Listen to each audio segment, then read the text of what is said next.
a little heavier. This is a two-flagger. This is a tall, but you have the American flag, you got to American flag has to be first. Alright? This is a big old pole. Woo! Yeah, thank you. I want to say a prayer. Father God, thank you for the Trump flags. Thank you for this gentleman and all his prayers and support for President Trump, God. Amen. In the wonderful name of Jesus. And God, we love President Trump, God. God, let him win the election, God, 2020. In Jesus' name, let there be no election fraud. In the mighty name of Jesus. And God, you said when we blow the biblical trumpet, Numbers 10, that you break all our enemies against us, God. And I love Trump as the trumpeter for Trump blowing the shofar at the White House 30 yards from the Oval, God, in Jesus' name. But I'm praying that Trump will expose Dr. Fauci, God, and Bill Gates financing COVID-19 as a bioweapon. God, they are biological terrorists that dropped a biological weapon on us. Let Trump expose Fauci and the whole coronavirus team, CDC, NIH, as biological weapon terrorists in Jesus' name. Check out more about all this, folks, on Prayer Warriors for Alex Jones, Infowars.com, band.video, and I'm Johnny Rice, Johnny Rice for Congress on Facebook. Going to run for Congress 2022 to expose this whole deep state scam to destroy America. And Bill Gates is coming out, folks, with a 666 microchip. So it's Jesus time. Everybody, to get the real Jesus faith, read the book of John out loud. Okay, let's roll. When you read it out loud, Amen, Jesus speaks. amen, hallelujah. Read it with your eyes, you fall asleep. Yeah. Amen. God bless you guys. Amen. Amen. There you go, buddy. All right, who's next up? Who's next up? Go, you get it. Here's the card exposure. Okay, now this one is the favorite of all. Only you can prevent socialism. Oh, yeah. Yes, only you can prevent socialism. See that? I got smoke. Amen. Amen. All right, the top one on this one, freedom isn't free. Freedom isn't free. Freedom isn't free. Woo. Here we go. Okay, same deal. You don't have to swing it hard, you can float it. Okay. There you go. Slide that down. And you go down, you gotta go back up. Yep. Okay, like that. Next up. Who's up now? Who's next? Come on, step forward. You want a flag? What are these flags? What do the flags signify? Trump flags. Oh, I mean, it signifies our love. I mean, the American flag is number one, of course. That's our stars and stripes. What this is just identification of who we love as far as the president. What are you trying to do here? We're playing with ourselves. We're going to fly our flag. We're going to go march all these flags together. How'd you get to park in here all of a sudden? I'm Secret Service. I'm undercover. Yeah, right. Yeah. You think I just come up with that? What's wrong with you? And sir, I cover, you don't say. Sir, where did you come from today? Or was it yesterday or the day before? I know people have been waiting in line since, what, Thursday now? Which is unbelievable. I've been here since Wednesday. You've been here since Wednesday? Yeah, all the everyone here. I'm live streaming. Can I interview you guys? Sure. All right. Well, first off, what's your name and where are you from? I'm Rosie Matlock. I'm from Bristol, Oklahoma. And so when did you start waiting in line? Wednesday. So what brought you to come out on Wednesday? I wanted to see my president. And are you sleeping out here? Yes, sir, in a chair. You've been sleeping in a chair? Yep. No, last night I slept on the concrete. Okay. All right, who's next? That is devotion. Who's next? We support him. And so, you know, what is it that makes you want to sleep on the street, sit in a chair for 3 nights now? He's risked everything of his life for us. What's 4 days? How about that for an answer? He gave up everything for us and did sleep on a concrete floor for 12 sorry. hours. There you go. There you go. Bang, bang. He's a good president. We want him to know we're supporting him. We love him, and we want him to know we are behind him 100%. 100%. Military. No more negativeness. We're moving forward. And so what do you hope that he talks about for tomorrow's rally? What do you hope he touches on? I want to hear him say he's going to do more of what he said he was going to do and what he planned. I want him to tell us that he's going to listen to us and he's going to do the things that needs to be done to make this nation great. And he's not going to let all these people that are throwing this stuff at him let it bounce off, because he's got a lot of people behind him, and we're gonna sponge him up. So, what would you say is the biggest difference between now with Trump as president to, let's say, 5 years ago? Oh, amazing! And personally, for you in your life. All we heard was promises. When they promised something, it was, okay, they're going to talk to their staff, they're going to talk to their Congress, they're going to put it through the Senate, and it takes time. Sometimes it gets done, sometimes it don't. When he says he's going to do something, man does it. And so, what would you say is the number one thing that he's delivered on with his promises? I think that he has been strong for our military, making our military strong. I think he has worked hard to help low-income families and businesses, and he's just showed us how to be strong, that we can do it, that there is help out there, and he's going to get it for us, and he has. And it's been a rough week, though. There's been a lot going on. What are your thoughts on? Well, let's start with maybe the protests that have been happening. What are your thoughts on that? I think it's degrading. I think it's disrespectful. I think it is unpatriotic. No president has ever been scrutinized like this president has been scrutinized. And it's wrong, and people need to stop. Maybe they don't agree with him, but they don't have to try to destroy him and the country at the same time. It's uncalled for. Whoop. I mean, he's a great man. He promised politically, he said, I may not be a politician, but when something needs to be done, if I don't know how to do it, I'll get the right people in there and it'll get done. And he did. And he's brought this nation back good. And I'm sorry, for some reason, the other side of the fence wants to tear him down because he's cleaning house. The swamp's thinning out. Thinning out. So who would you say, out of anyone in the world, is the biggest threat to America right now? Nancy Pelosi. So more so than... She went into the White House and took down pictures. She's letting them tear up statues. That's wrong. That's our history. Her and her party does not have the right to do that. Those belong to the country, we the people. And it's wrong that she does it. Or she gets her people to do it. But she's behind it because she supposedly took pictures out of the White House this week. That's his home. What is she doing in his home taking pictures? It's wrong.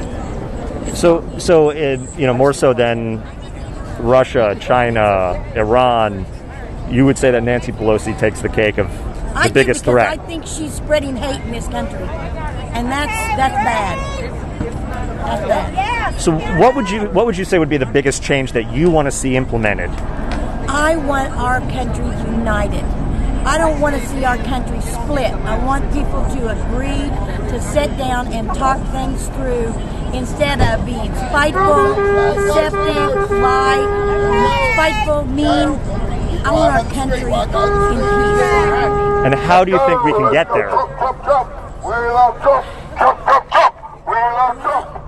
They can stop trying to destroy the president first, because that's where it all starts.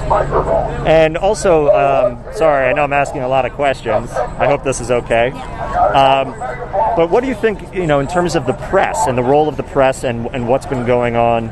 Do you still, support the need for a free press and making sure that, let's say, the president does something? I do, as long as they put the right spin on it and don't take bits and pieces of something and make it out to be something negative, because it's not. And my last question is there anything that Trump can do that would make you lose your support for him? Commit adultery on his beautiful, classy wife. She's amazing. She is what every American First Lady should be. Well, what about the Stormy Daniels thing? Because he was married to her at that time. That was years ago before he ever became president. Nobody is accountable for what he done when he was a lot younger. If that was the case, there'd be nobody in politics. Nobody. And I'm sorry, your name and where you're from again? I'm Rosie Matlock from Bristow, Oklahoma. All right, well, thank you And so who much. are you with? I'm Andrew. I'm independent. Okay. I live stream. Okay. Yeah, so I'm live, no cuts, no editing. We're just going. So how do I find it? Well, you can find it on Twitter or Facebook. Okay. Just Andrew Kimmel. Andrew Kimmel. Yeah. All right. You gotta go get me Yeah, one. well, let's go up with the group there.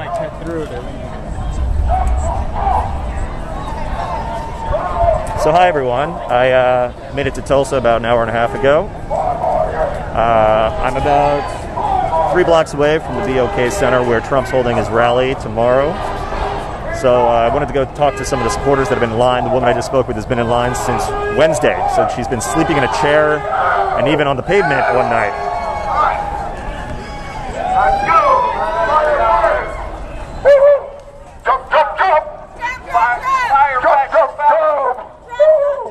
Fire fascist Fauci. What about that one? Fire fascist Fauci.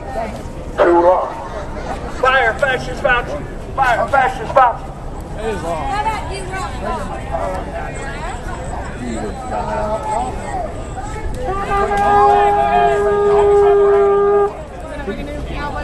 Sir, may I ask, who are you with?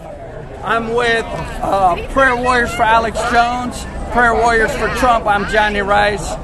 And I love Trump. I was nicknamed the trumpeter for Trump, but he needs to expose Fauci and Gates. Fauci's a bioweapons terrorist, and Bill Gates financed COVID-19. It is a bioweapon they dropped on us. Trump needs to expose it. You know, this is serious. Here's my card. Yeah, we love Alex Jones. Yeah. So Prayer Warriors for Alex Can I get your Jones. card? Yeah, You got one? Here you go. Oh, thank you so much. Alex is exposing everything, all the evidence. Fauci, he owns the patent to HIV, which was part of the COVID-19 bioweapon. His fingerprints on it. They need to go to prison for life. And where do you think Fauci's been the last, month now? I mean, I guess Trump kind of stopped promoting him, but my question is, as a Trump supporter, why did he ever support him? Why did he ever promote Fauci, who is a bioweapon scientist? I mean, he needs to know that and expose Fauci and investigate them. They should go to prison. And how would that even happen? I mean, obviously, that sounds like a tall order. The Department of Justice, but he needs a new AG. I don't trust Barr. And why don't you trust Barr? Barr covered up the Epstein murder. Epstein had all the inside info about the raping, you know, the orgy island where Bill Clinton went like 20 times. Bill Gates went to Orgy Island. They all were connected there. They also said Trump went as well. No, I didn't hear that. But Trump did. I mean, he knew Epstein. Like, Epstein went to Mar-a-Lago like once. But then Trump barred him. He did bar him from Mar-a-Lago. But no, they're trying to say Trump never went. There's no record of Trump going to Orgy Island. But yeah, no, those are rapists, man. They're all a bunch of Prince Andrew raping young women. Yeah. And Epstein had all the blackmail videos. And then he was just mysteriously choked out. He was choked out by his ex-cellmate. I get political prophecies. God showed me. He was choked out by the muscle man bigger than the Incredible Hulk, his first cellmate. So they pushed that guy out to confuse people. Then they brought him back in, and the jailers heard Epstein calling out, and they were saying, "Breathe, Epstein, breathe. Come on, buddy. Come on, you can do it." They choked him out. All the videos mysteriously didn't work. The videotape deleted mysteriously. Oh, AG Barr, it's just miraculous magic that it all happened coincidentally. Don't trust AG Barr. Trump, get a real AG and go after these people that dropped a bioweapon on us. God bless you all, and get the real Jesus born again experience by reading the book of John out loud. God bless you all. Johnny Rice for Congress. Any more questions? Yeah, Johnny, I want to get your take just on everything that's been dropping this week with, obviously, there was these allegations from Bolton. You know, did you hear about any of these allegations that had come out? I mean, Trump said he never should have hired Bolton.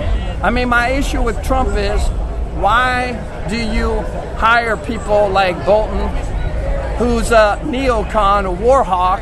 How many wars would we be in? I mean, Bolton wanted to drop bombs on Iran. Probably drop bombs on North Korea. Trump, I mean, he is fulfilling the promise of being a peace president, not going for wars. So I love him for that. Is there anything that he's done that you don't support? Of course, I don't support him shutting America down because of this COVID-19 biological weapon, not exposing COVID-19, not exposing Gates financing it with Soros, the money going to Wuhan lab, Fauci as the leader of the NIH sending the money to the Wuhan lab as a biological weapon scientist who has a patent to HIV, and that HIV was in the COVID-19. So, I mean, why isn't Trump investigating Fauci and Gates and the COVID-19? Millions of jobs lost, and I believe it's 66 million. Everything's 666. It's 6.66 feet away, not 6 feet. It's all about the Bill Gates 666. And he's coming out with 666 microchip. So are you going to be inside the rally tomorrow? I mean, I don't know. I don't know about the parking. It's a weird situation how everything's blocked off. So, I kind of want to wake up the Trump supporters. You guys need to focus on Trump exposing Fauci and Gates and the COVID-19 and not worship the guy. I mean, don't worship him. God bless them, but it seems like some worship going on here. I pray. I'm the prayer warrior for Trump. At the White House, they nicknamed me the trumpeter for Trump. Here.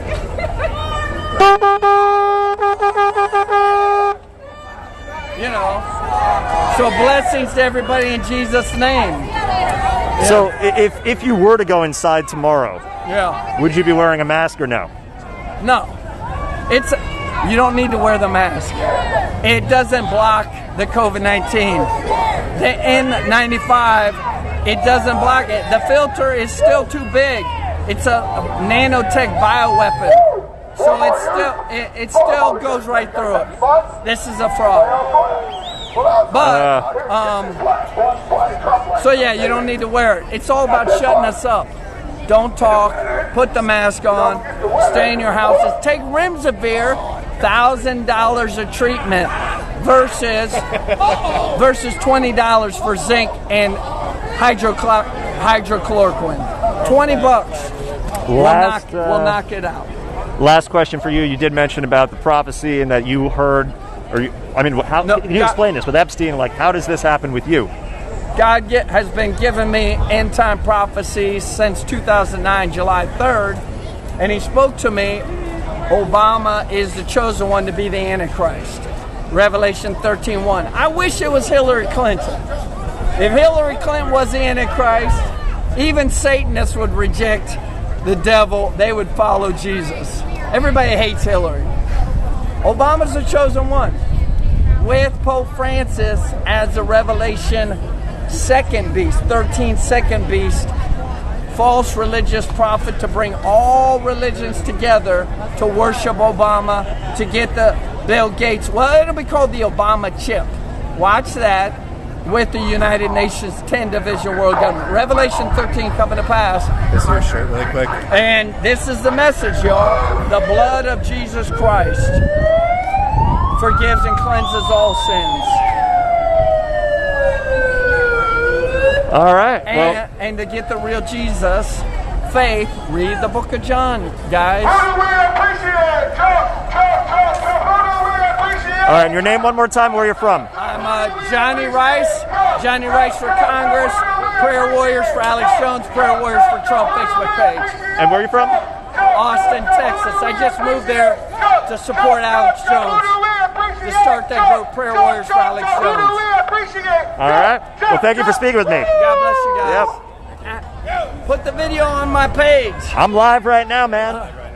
Who do we appreciate? Trump, Thank you. Trump, Trump, Trump, 4 more years. Trump, Trump, Trump. Who do we appreciate? Trump, Trump, Trump, Trump, 4 more years. I'm testing out new software, so I can't see comments. That's a lot. Who do we appreciate? Trump, Trump, Trump, 4 more years. Trump, Trump, Trump, 4 more years. Yeah, I can text on this. Okay, good. Trump, Trump, Trump, 4 more years. Trump, Trump. I just Who do we appreciate? Oh, that's why. Trump, Okay. Trump, Trump. Who do we Are you gonna appreciate? go to June Trump, tomorrow? Trump, Trump, Trump. Who do You gotta we get over there and just look appreciate? at least see it above the Black Lives Matter. Oh, yeah. You have to. It's I'll send you if you reply. Have you texted? You haven't texted me? Yeah, I've been texting him. My audience knows. This is Kimball. He knows I've been texting him. No, you haven't. I don't think you've been able to. My messages are the same way, dude. We did too. But no, so I'll send you the address for that place over there. You can go to. And obviously. Oh, yeah, you texted me back. Yeah. Oh, there we go. Yeah, that's me. Yeah. I was in Portland. I was trying to get you to come out there too, and I with the chop in Seattle. How was that? Just like it was at 38th in Chicago. Did you see they put a roundabout? Yeah. Who do we appreciate? I just go back down and I come to New Brunswick. All right. All right, buddy. You saved. I'll... The address. Yeah, and also if you want to grab a drink later. Oh, dude, we really need your skill, man. I know him.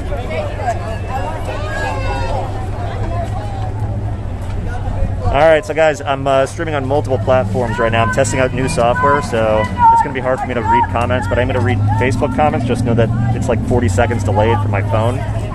But yeah. Democrats! Woo! Vote for Trump! Vote for Trump!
You mind if we walk and talk? I'm live streaming. Oh, a little bit. Not very photogenic, but a little bit. Okay. We'll go for a little bit. A little bit's good. Well, first of all, my name is Andrew. What's your name? Where are you from? Joshua, Wichita, Kansas. All right. When did you get here? Oh, last night. Did you have to sleep outside like some of these other people? Oh, actually, no. I got here earlier today because I'm actually a working man. So I was lucky enough to get work off today, and so lucky. enjoying myself. What kind of work do you do? Oh, I'm a delivery driver. Nice. All right. And how long was the drive to get here? Oh, about 3.5. Oh, 4 hours. Not too bad. About 4 hours. So I did see you're wearing your Q shirt. Is that what brought you out here? What is it that brought you out here? I just love Trump. I love that he's. Oh, thanks. I love that he's just turning everything around, putting people where they need to be, getting people out. saying the voice of America, the unspoken voice of America. I think it's becoming more and more every day, but in the beginning he was really the only one who wanted to stand up and say anything. And who is the unspoken voice of America? Yeah, we're going to go this way. I would say that it's an honor to do it. No. Republicans are conservatives. That's why we do this. This is a battle for America. You have pro-Americans and you have anti-Americans.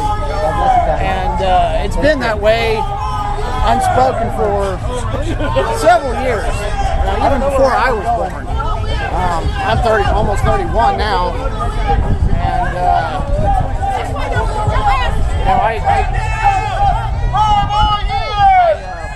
I keep hearing 4 more years.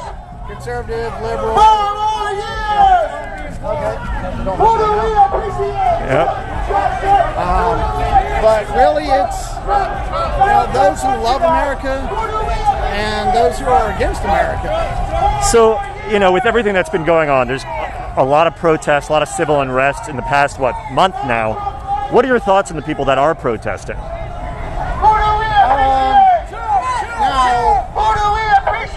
you including those who are rioting or just the protesters? I would say the majority of the peaceful protesters. I think they have the right to their opinion. I'm not going to try and stop them in any way. 4 more years! Then they have the right to believe that. Now, I may disagree with them on maybe everything or some, but I do believe they have the right to peacefully speak their mind, just like we are. That's what America's all about.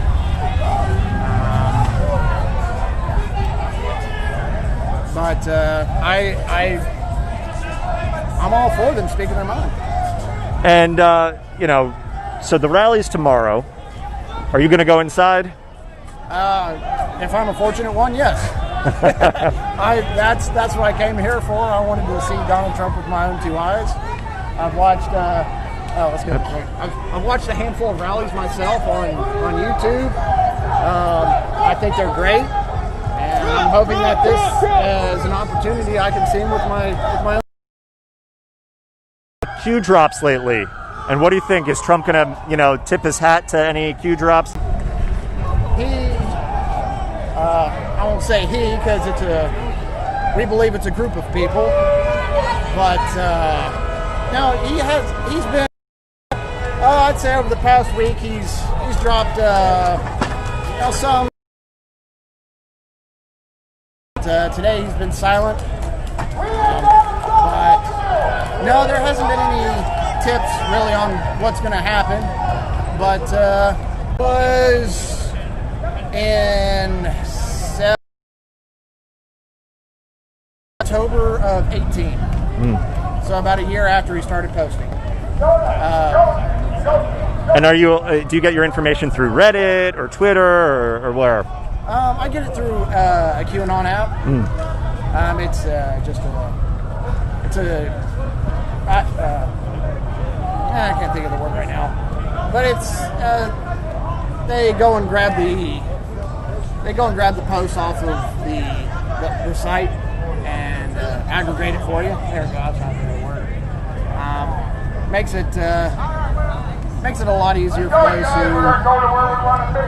He has to find all that, right? I saw that Google Play took them down. Oh, really? Yeah, Google Play took down the aggregate apps that I'm like the one I'm using, and that's a shame. That really is a shame. That's truly 8 more years making it difficult for free speech. My last question for you, just because I want to get back in there.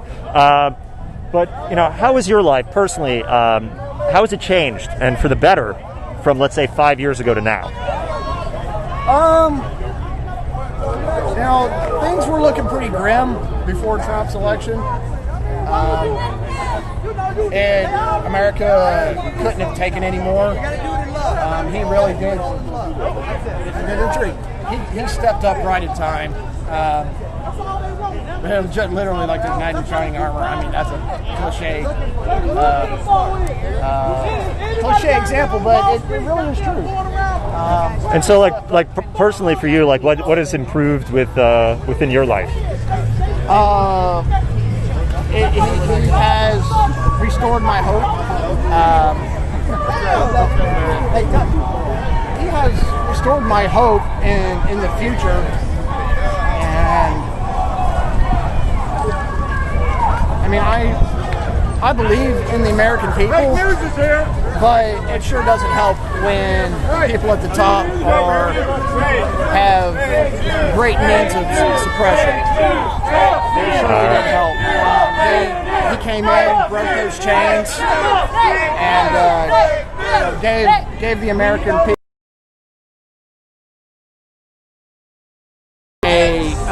Well, I'm gonna see what's going on over here, but I'm sure I will see you later. I'm sure. And your name again? Joshua. Joshua from Kansas. Yes. All right. Thank you very much. Have a good one.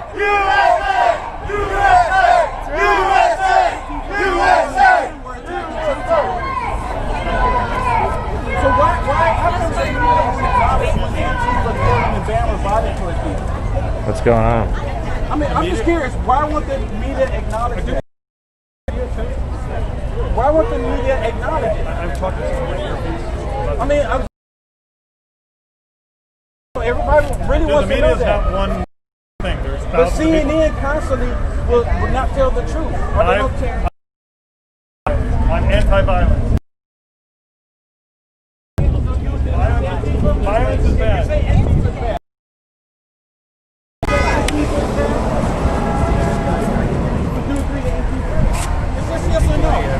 Because they're the ones who's causing all of it. Dude, violence is bad. So you agree Antifa's bad? What about? Can I ask you a question? What about the Boogaloo? Boogaloo movement. Well, there was two far-right extremists. There was two far-right extremists that murdered That came out after an CNN officer. as well. You really think that Antifa is bad? Is Antifa bad? He won't acknowledge it. He didn't say violence is bad, but he won't acknowledge that Antifa's the one that's doing it. Right. Hiding with Joe Biden. Your call, man. And you're asking about the Boogaloo? There's the Boogaloo movement. Yeah, so now they're trying to say the Boogaloo movement is a whole bunch of racist white people, which is not true. That's not true. It's like a militia. But the only reason why they're labeling them that because they stood up for a statue, right? And then that whole incident, and the guy that did the shooting was not even part of them. So what about the Boogaloo? Well, that's what I'm asking, because you don't hear anything about them on, from either side, really. I mean, they're, as far as I know. But there was that guy in Santa Cruz who, killed the security guard, federal guard, and then he went and blew up sheriff's deputy. Same guy with an accomplice. Right. The same I'm not guy? familiar with that organization, so. Yeah.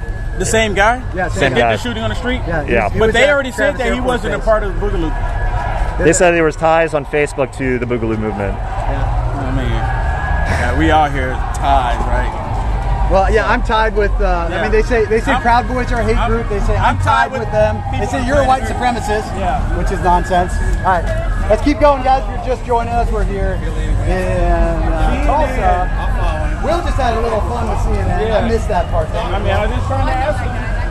I asked him would he denounce CNN. All right, so thanks for tuning in, everybody. Andrew Kimmel in Tulsa, outside of the BOK Center, where Trump supporters have been lined up. I spoke to someone earlier who's been here sleeping in her chair and on the street for since Wednesday. So I'm going to be going around doing some interviews, capturing everything that's happening. I'm testing out new software, so I hope there's no issues with it. I'm streaming on both Facebook, Twitter, and YouTube.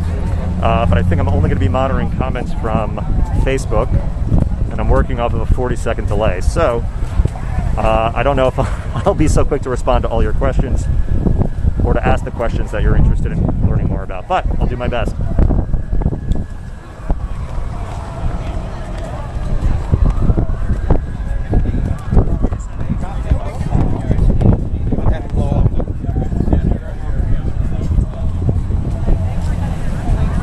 Where'd they go? The whole flag marching group. You know where they went? Anyway, I don't know. It's a good question. I'm gonna go check out their situation. They went this way? Oh, thank you. Appreciate it.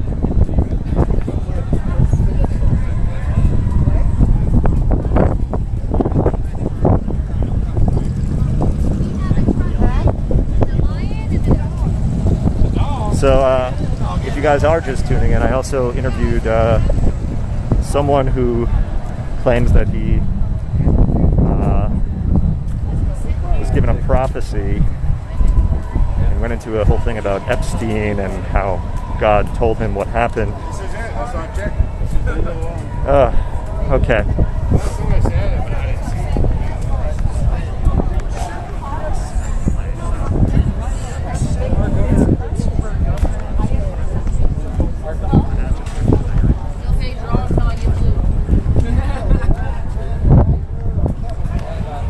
So, as you can see, people have set up tents, actually sleeping outside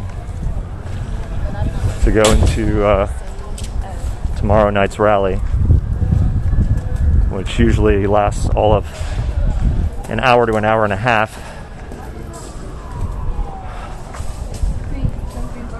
Huh. Okay, I see the flag marchers now.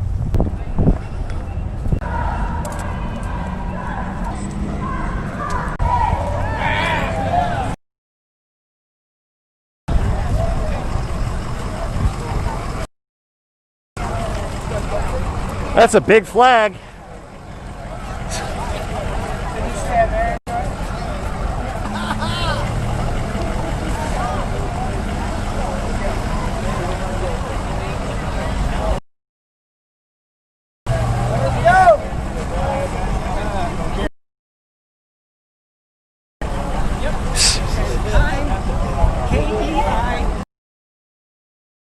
I'm live streaming right now. I'm live. Yeah. Oh, yeah. You mind if I ask you some questions? Who, me?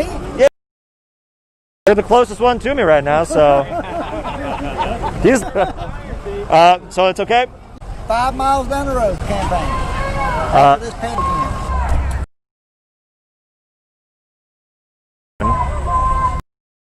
Probably tried to signal. Let me just try this once. It says I'm on 5G.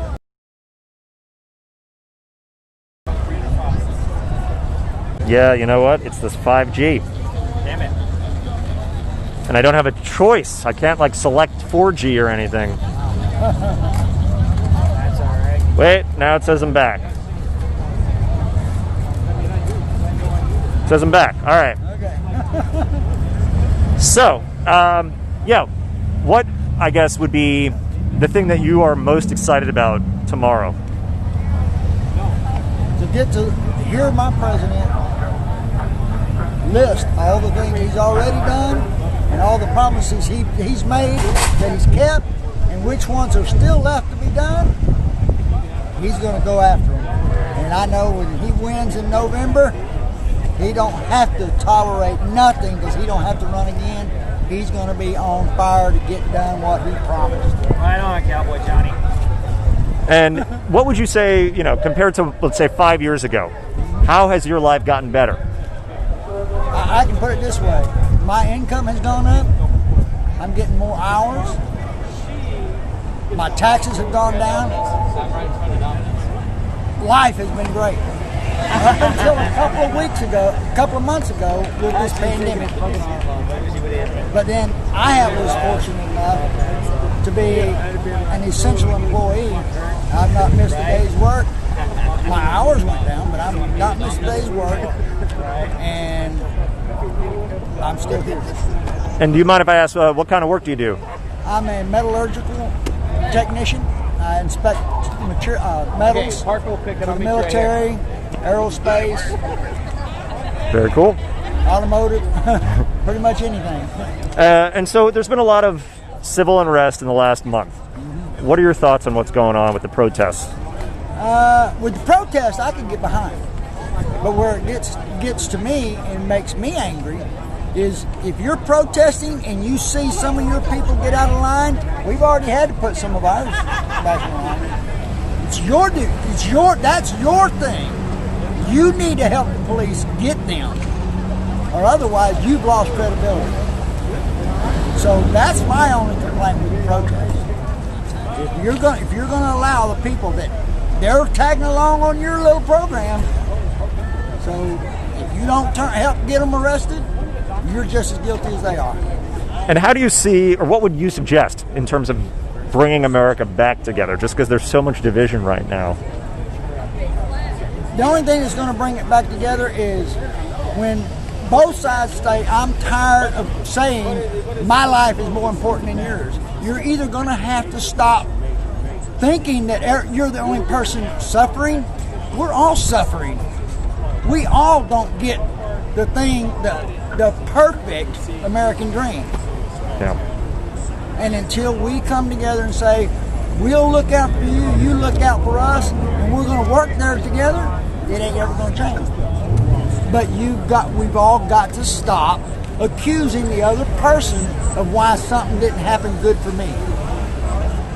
If it didn't happen good for you, it's on you. So, I'm guessing you're going to be going in tomorrow night. Yep. How long have you been waiting out here for? I've been here since Tuesday. Okay, that's a new record. Because I spoke to a woman who was here since Wednesday, and that was the earliest that I saw. There are people in front of us that's been here since Saturday night. Saturday, last week, that's right. We're the early crews, man. Holy shit! We've been here. We've been staying here the whole time. So, can I ask you? Are you guys all together? Yeah. You guys mind if I get you all together? Is that all right? I'm live. There's no edits, no cuts or anything. But so you said you've been staying out here since Tuesday. Yeah, it was at the DOK first, and then they moved us up. Secret Service said we had to pack it up. Let's go. And that's for our safety, but it's for getting everybody in order, and then they can check the areas. And so, have you been sleeping outside? Yeah. Sleeping outside. Oh yeah. How's that been? A little here and a little there. You don't get much sleep, but I tell you what, as long as you're up there in the front line, you're fine. So, what do you guys hope that Trump's going to talk about tomorrow? What are the top things that you want to hear him say? Hillary going to jail. Hillary going to jail. First of all, so that's number one. Hillary needs to go to jail. Yes. Yep. That's the first thing. The next thing is the next 4 years, how he's gonna help our economy return from all this chaos that's been happening, and how he's gonna put all the other ones in jail on the top. So who would that be? Yeah. Who would that be? Oh, should we name all of them? Because you don't have enough time for me. I'm live, man. I got all night. Andrew Kimmel. Andrew Kimmel. Yep, that's how. Anti-Trump. Anti-Trump. That's all right. Have my questions been anti-Trump at all? No, not at all. Thank you. I live stream and I ask questions. You've asked fair questions. That's what I do. And you let us give us. If you'd like to speak to these three gentlemen, that's fine. Anyway, that's why I live stream. Yeah. I was with BuzzFeed 3 years ago.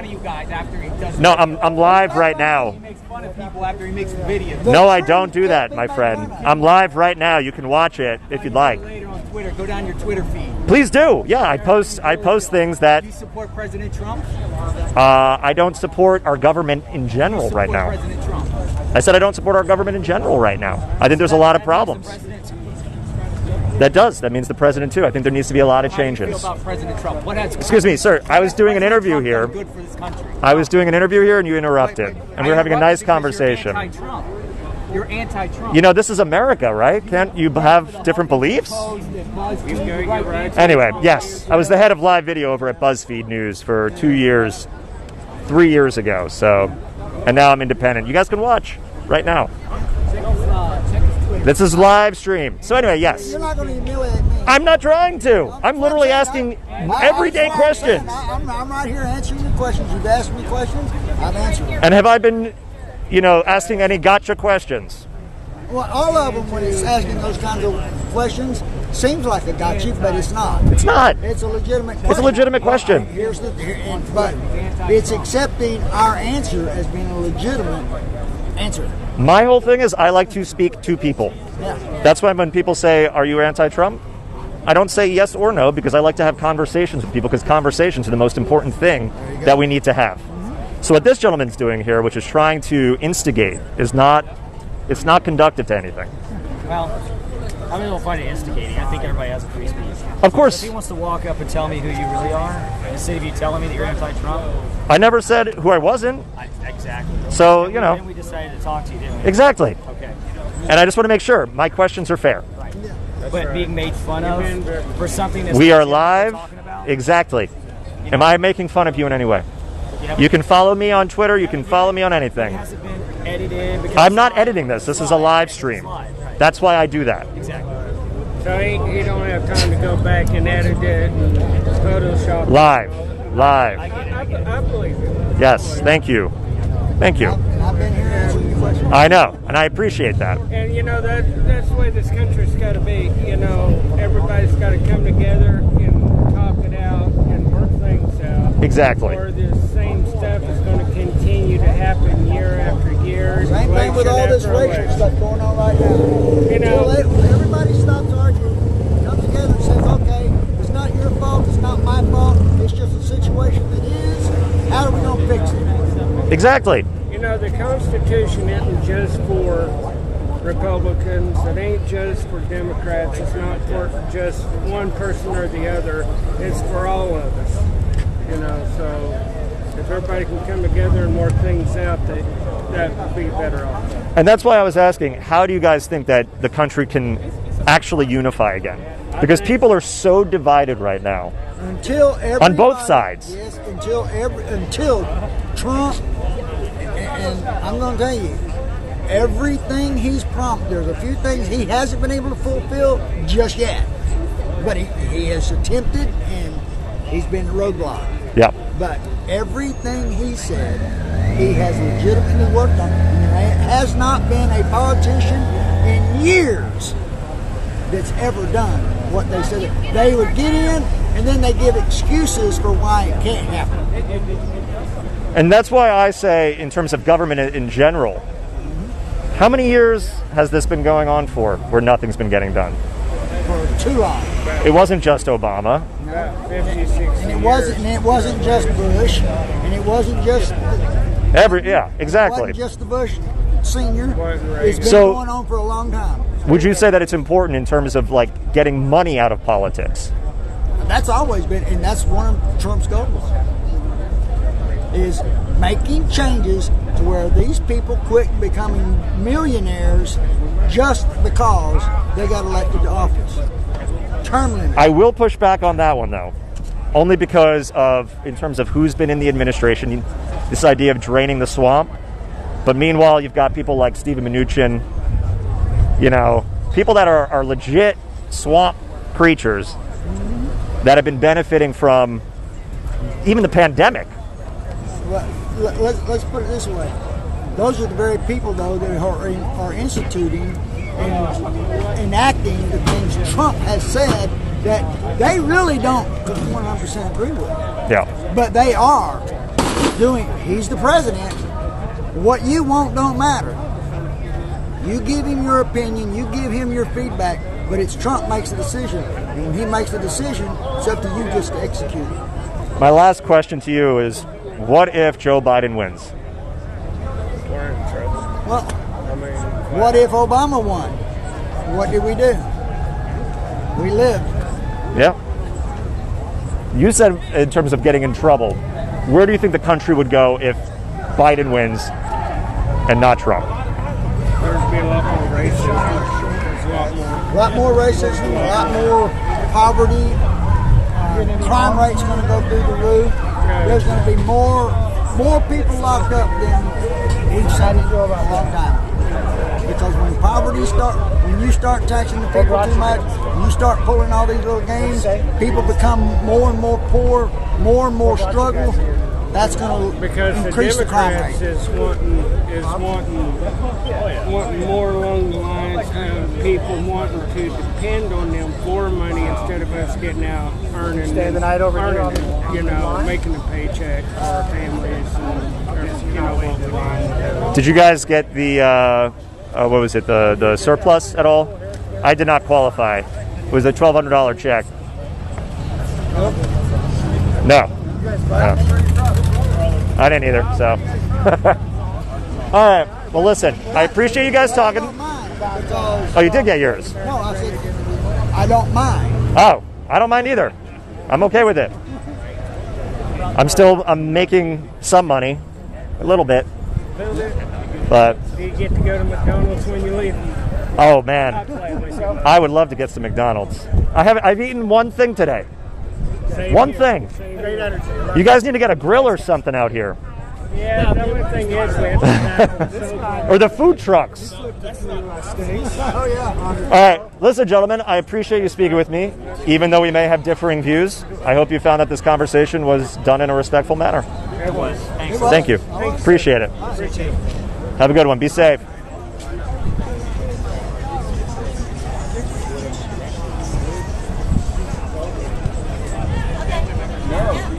Whoa. What is this? That is beautiful. Look at this piece of art. Does anyone know who made this? Here it's just sitting here.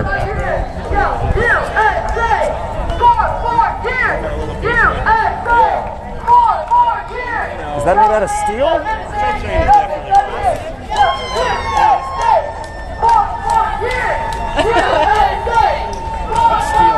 Steel? Well, it's metal. It's not plastic. Wow. I don't know who's just leaving it there. Yeah. Cool hat.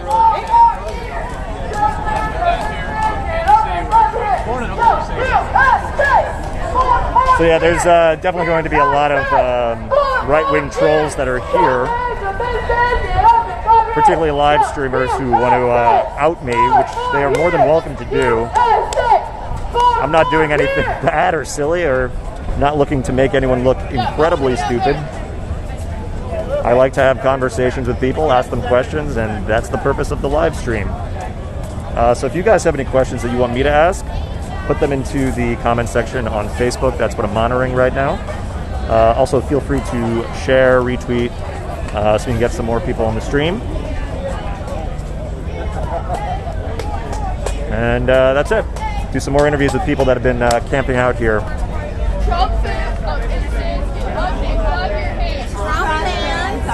Do you mind if can I film this? Sure. Is it okay to film this? I'm live streaming right now.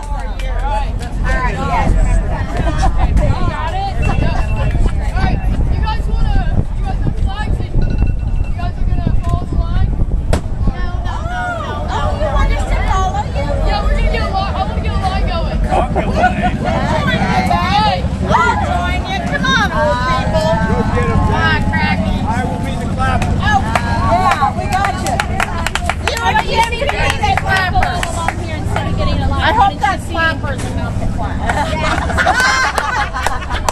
You see, you jumped right at me. Pray over these guys too. You can pray over these. Shake it off.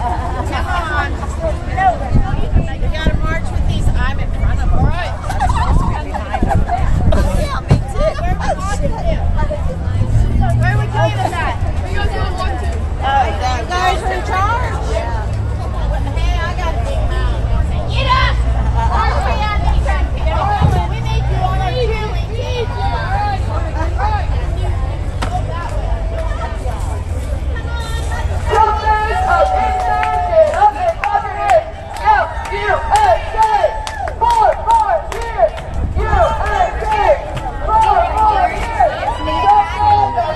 Sorry. Go ahead.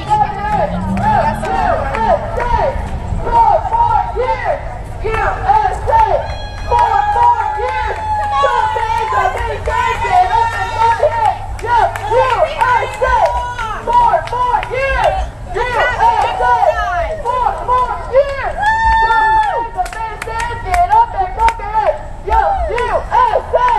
4 more years! USA!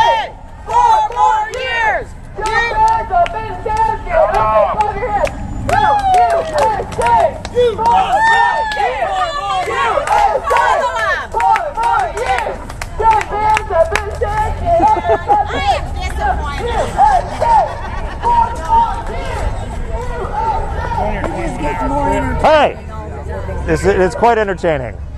I wanted to. I'm live streaming right now. I was just wondering how long you guys been out here for, and if I could ask some questions. We've been here since this morning, and the one thing that changed is Well, hi. How many people are in there? Oh.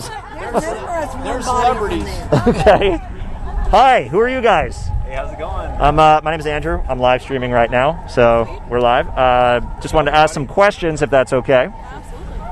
Number one, what are your names? Where are you guys from? Elijah and Esther. From Northwest Arkansas. How long did it take you guys to get here? About 2 hours. Okay. That's not bad. Not bad. Easy drive. And how long have you been out in a tent? Since about 9:30. 9:30. Oh, okay. Well, that's not too bad. It's been an easy day, a little rain, but the weather's been like fantastic. But people at the beginning of the line have been here since like Monday.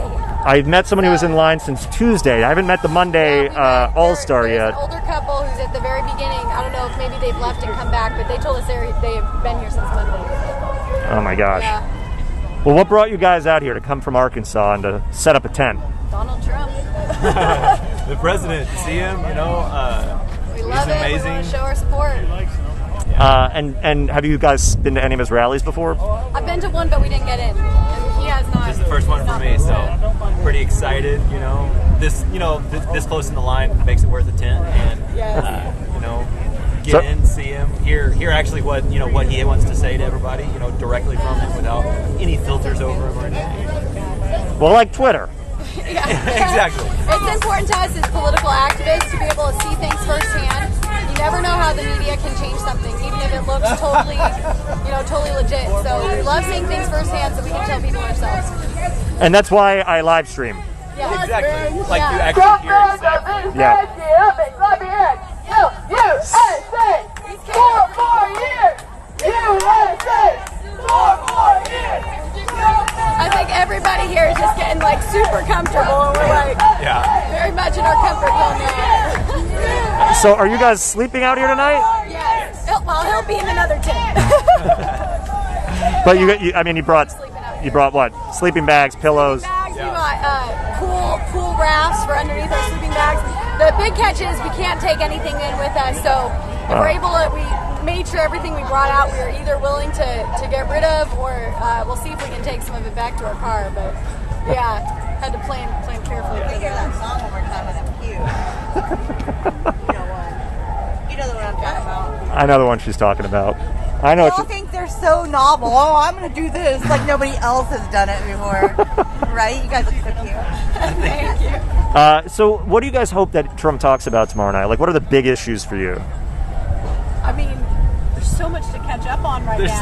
There's so much that's happened. You know, like even though in the media it's like only talking about coronavirus or only talking about civil rights stuff or whatever. Like, there's been a lot of other stuff that's been happening. There's been a lot that we haven't gotten to hear about because of all the intense media coverage on those two things.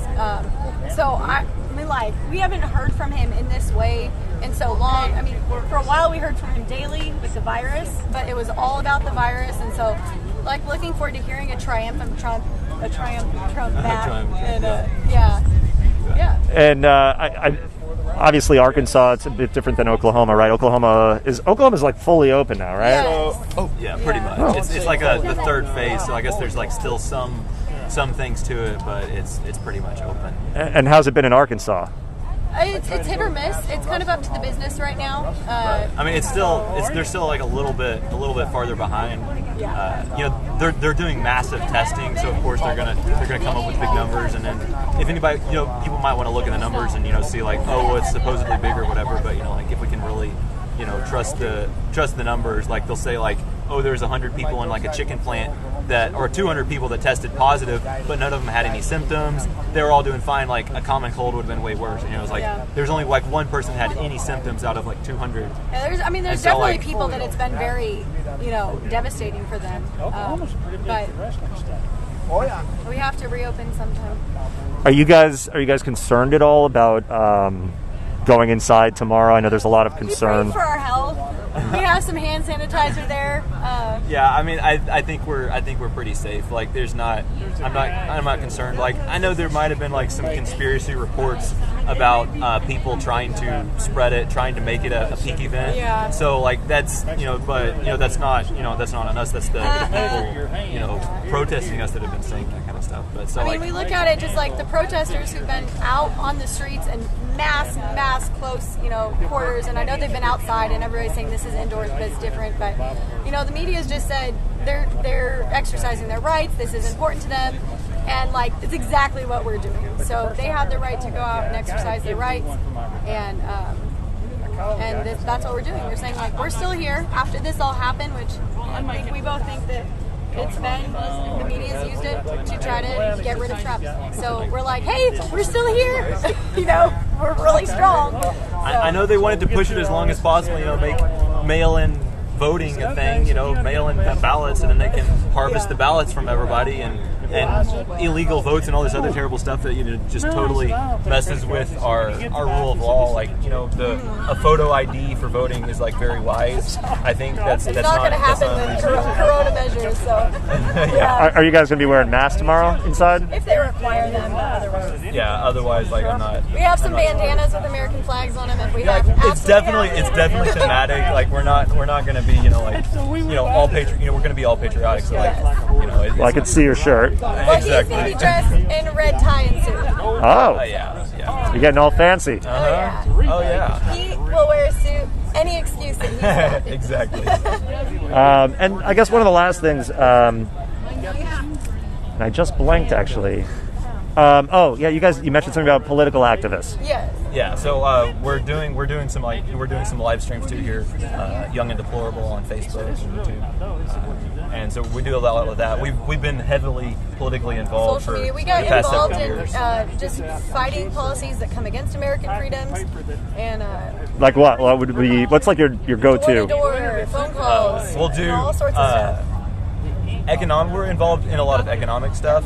Lower taxes, less government regulations. We've done a lot of the criminal justice reform, to bring a lot of people out of the poverty system of prison and actually help reform them and get them back to work, and back to society. Pro-life is like at the top for us, so we will fight for the life of the unborn and for family.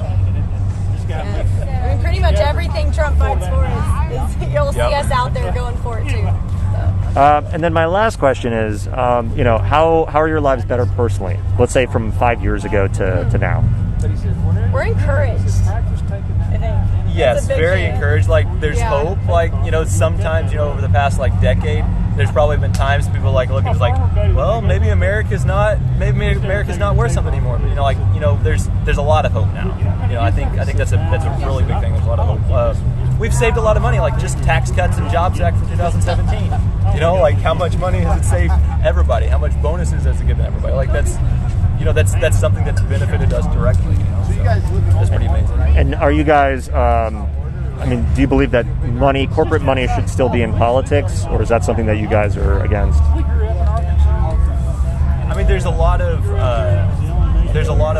There can be places for that. The places where it gets really, really bad is when a company wants a municipality or a city or something to benefit them. The company will be like, hey, we'll move into your city if you give us a big tax incentive or something, or you give us this, or you do that for us.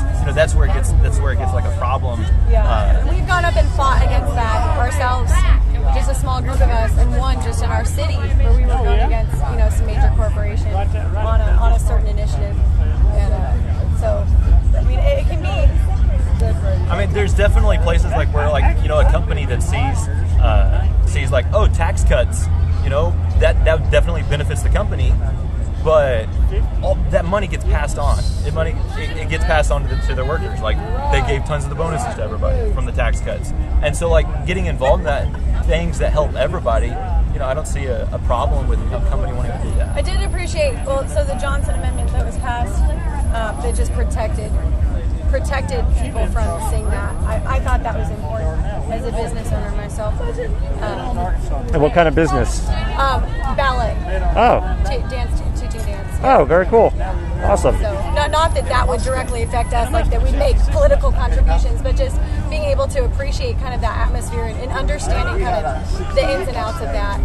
So it protects business owners. Cool. And I guess just your names again and where you're from.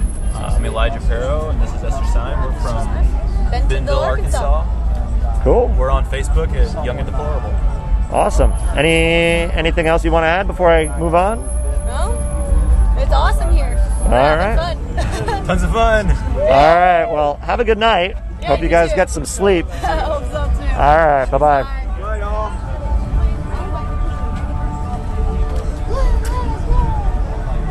All right, so making my way through the line of supporters here who are spending the night. I spoke to a gentleman who was here since Tuesday, sleeping outside, and was told that there was someone here on Monday. So it's kind of turned into a kind of like an autonomous zone, to be honest with you. People are sleeping in the streets, and there's barricades.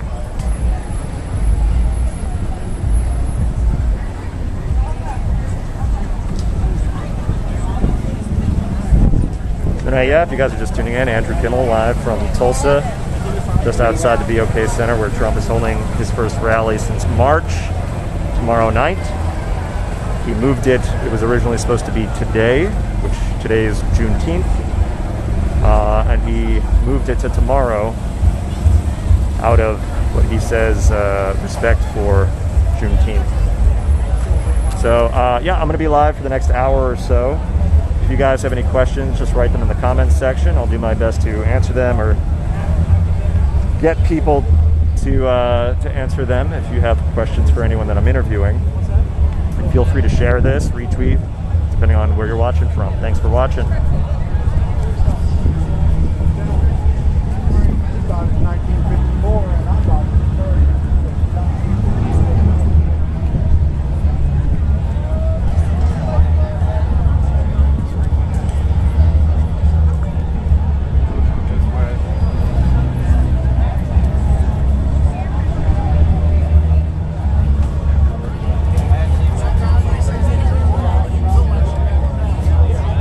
So now I'm making my way towards the front.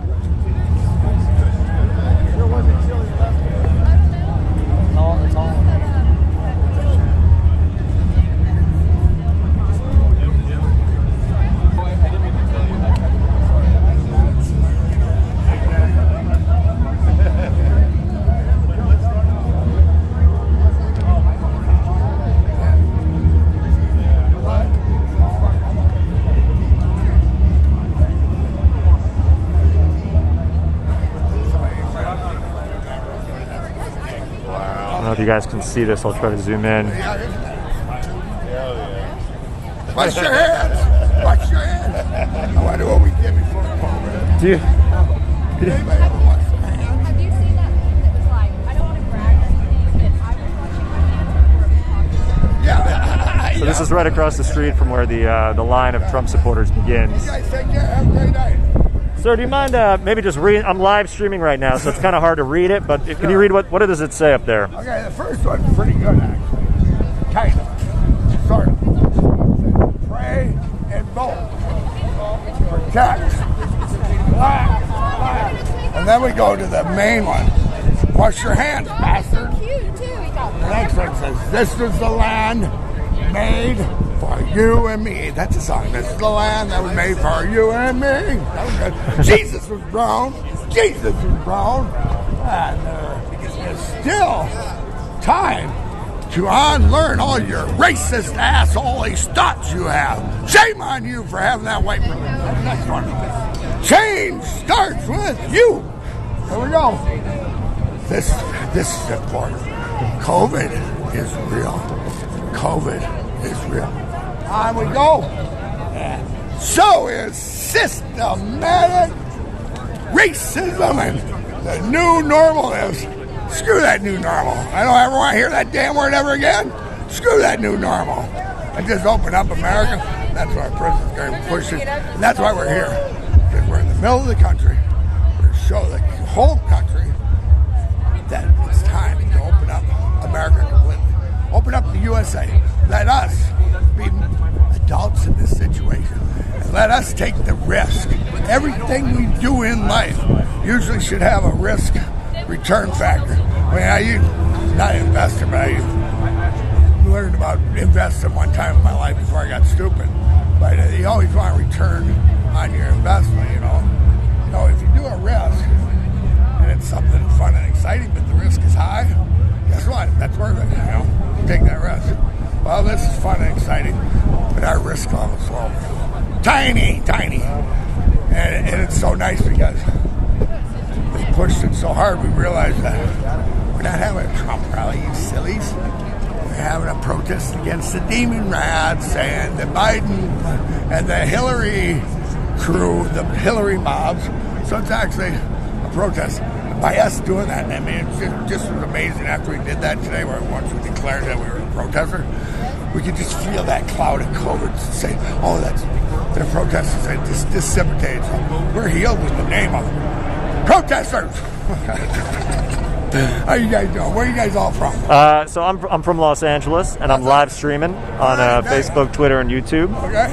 So yeah, I wanted to check it out. I mean, you guys have been in. How long have you been in line for? Well, we have a group called Trump's Front Row Joes. A couple of our crew got in on last Saturday, and then some got in Sunday and Monday, and then I drug my silly old ass in there.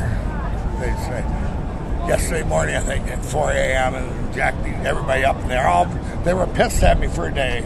Today they're not quite as pissed at me, but they still ain't sure they like me. Why? Because, well, I got their asses up at 4 o'clock. They were all wanting to sleep. I just got off a 600-mile drive. I was like, all coffeeed up, and I said, well, you guys got to be up with me, too.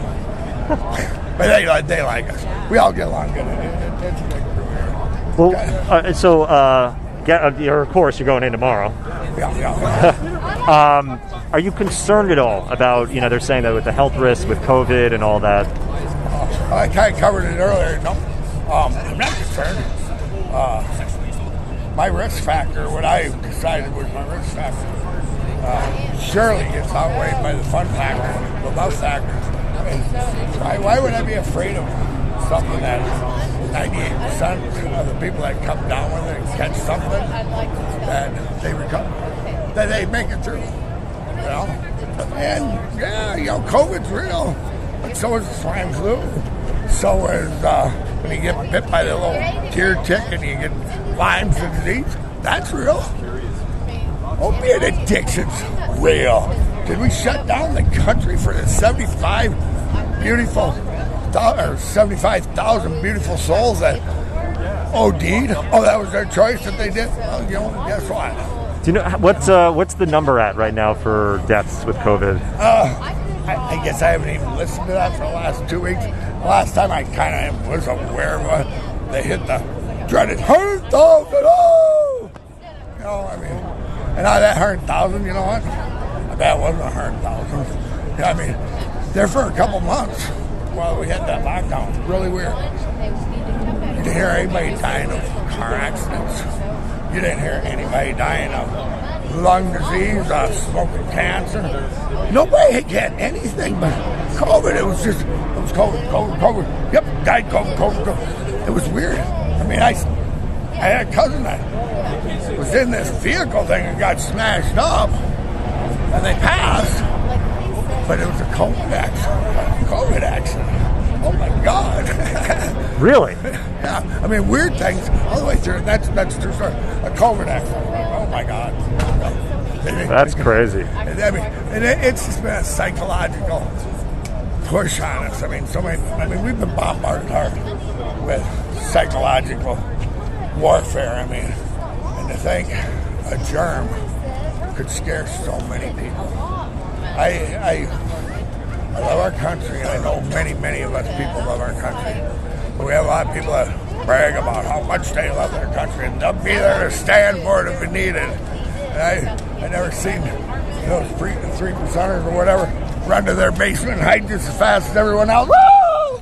But they never came back out of their basement. They're still hiding down there. It's like, you're going to be our militia, and yet you watch the cities burn. There's good So the cities, they started getting looted in Minneapolis and stuff. Where were those? Patriots that had concealed the carry? Why weren't they down there protected? How about in California? Look what they did out in Santa Barbara. Oh my God! You see that? The beautiful city of Santa Barbara? They got destroyed like that? The historical buildings that were there, so beautiful, you know? And it's okay. No, it ain't okay.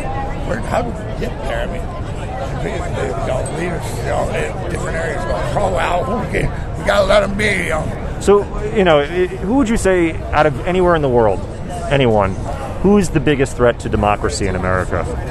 Biggest threat to democracy in America is actually, I believe it's China. I mean, I really do believe China. I mean, they have such deep tentacles all through the United States society. I mean, the number of dollars or buildings and businesses and everything else that China has control of is scary. I mean, people look into it and say, oh, how did we let China buy this? How did China get this and this and this and this? I mean, they could flip a switch and they'd have control of everything. And, they probably would have done it if Hillary got in. But they know they don't dare as well Trump is, because Trump's serious about it. If they tried to do something, he would retaliate back hard and fast. I mean, he don't want to be in a war. None of us want to be in a war. But he's also made it so that if we had to be in a war, he's brought our military back to the strength it needs to be. We can only have real peace through strength. And how do you think he's been bringing the military back? Well, upgrading, getting new equipment, actually spending the money to have the best equipment out there, so that if there was a war, we don't have to use human lives as much. I mean, a lot of the next wars are going to be, done from drones and this and that, and thankfully for that. But yeah, it's still kind of scary because it shows such tentacles on whatever else can go on in people's lives. I mean, technology is a beautiful thing.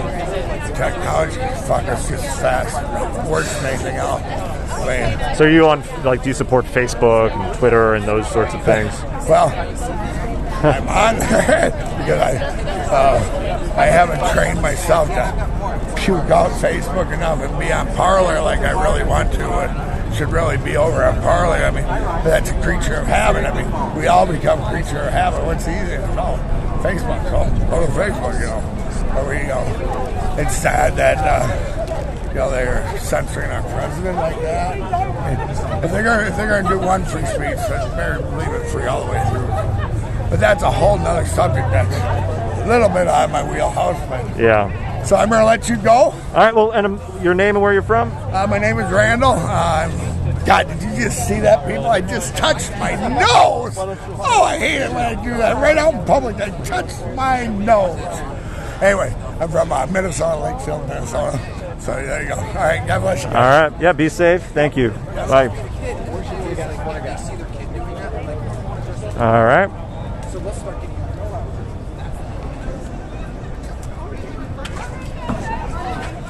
Things are actually pretty quiet right now. This is the front of the line.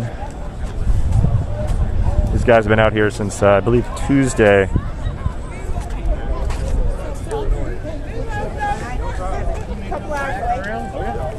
Hi there. I'm live streaming on Facebook. Was hoping you guys are like the first in line. I'm sure you've been getting asked all day, but if I could ask some questions. It would cost you money to get me to do an interview. Hey, no, I get it. Talking is exhausting. Yeah, I've been doing it since last Friday, bro. Then don't worry about it. Save some for tomorrow. Yeah, no worries, guys. Okay. Well. Oh, okay. Thank you for the offer. Yeah, no, be safe and get some rest. I know how a celebrity feels when they want rest. Yeah, now you get it, right? I finally got a revelation. All right, well, thanks, guys. Bye-bye.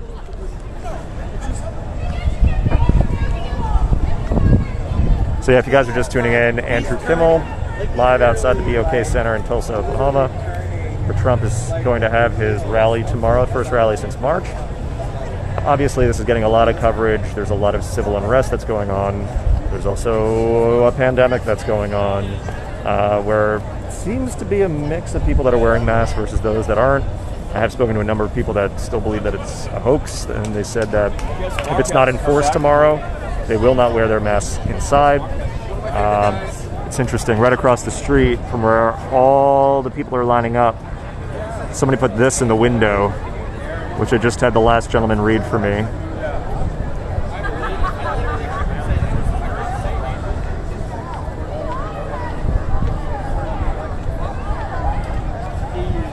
But yeah, so I'm going to keep going for another hour or so, do some interviews. Let me know if you guys have any questions. I will ask if I can if I catch it, because I'm actually watching it on my other phone. And let me know if there's any issues with the stream. Thanks.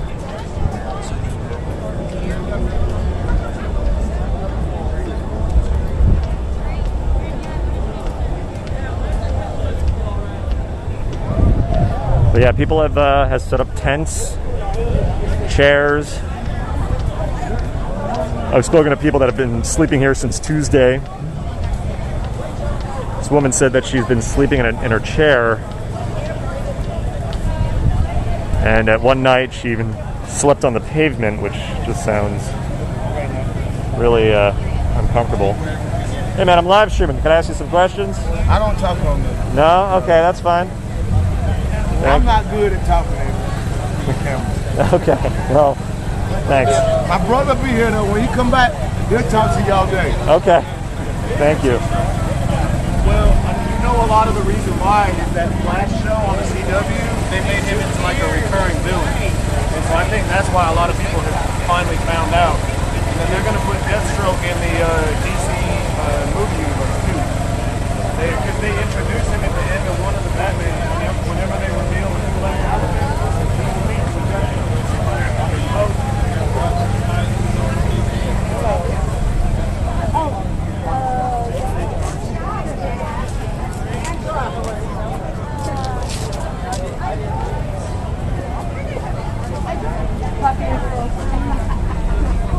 Fight through what's right. Fight through what's right. Check your phone and make sure you see the charge. So there's a lot of different merchandise here. I just want to make sure it was charging. Trump coin, Trump koozie with the hair, Trump straws. Trump straws. They're color changing when they go cold or hot. Whoops, I guess we're done with those. Oh boy, okay. So it's charging. I just wanted to make sure it was charging. I am live streaming right now. Do you guys, mind if I ask you some questions just about how everything's going? Oh, you can go ahead and take pictures. I don't care. And well, with you, I want to talk to you. Oh, I'm right in the middle of. Oh, okay, yeah, no worries. Yeah, no worries. I'm just volunteering for her. Can I talk to you? Sure. All right. Well, first off, what's your name? Where are you from? Andrea Garrett, and I am originally from Tulsa, born and raised, but I live in Siloam Springs, Arkansas. How far of a drive was that for you? Oh, it's about an hour and 20 minutes. It's not far. We live right on the Oklahoma-Arkansas border. Gotcha. Yeah. So what brought you here? What brought me here? What kind of question is that? Trump brought me here. He's my boyfriend. No. Oh my gosh. I won't say anything to Melania. No, Trump. I'm very, well, I don't know. He's patriotic. I love him. I love the fact that he's not a politician, that he says what he wants to. I mean, sometimes I know loud line, but I can overlook that for the fact that he loves me. And you know, I guess compared to 5 years ago, how has your life gotten better? Oh my gosh. Well, economically, it's gotten better. And the fact that Trump supports our freedoms. He's fighting against the liberals who are behind, in my opinion, the COVID scare. I think that all of the numbers are extremely inflated, and I like that Trump opened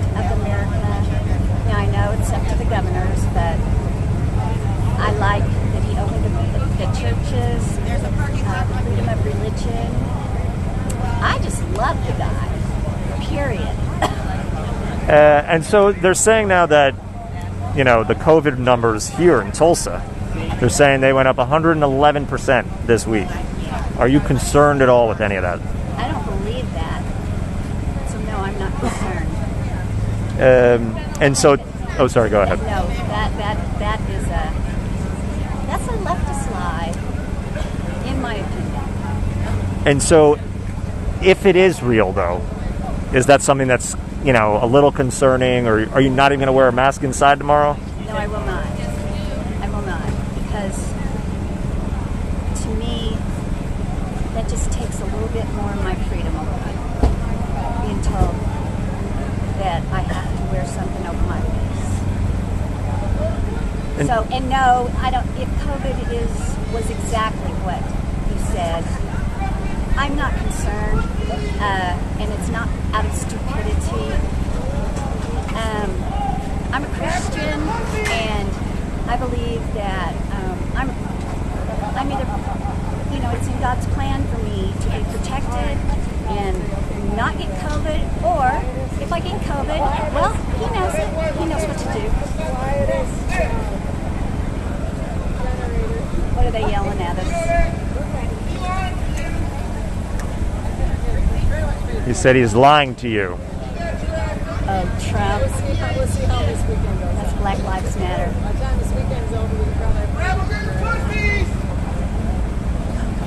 okay. Whatever.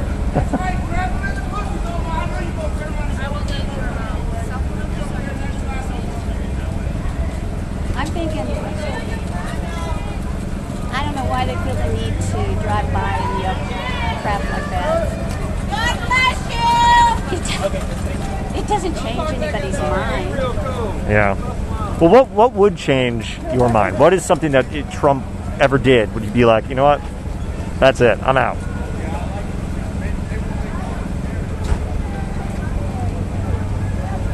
Wow. I can't imagine Trump doing something that seriously bad that I would stop supporting him. Because our military's stronger.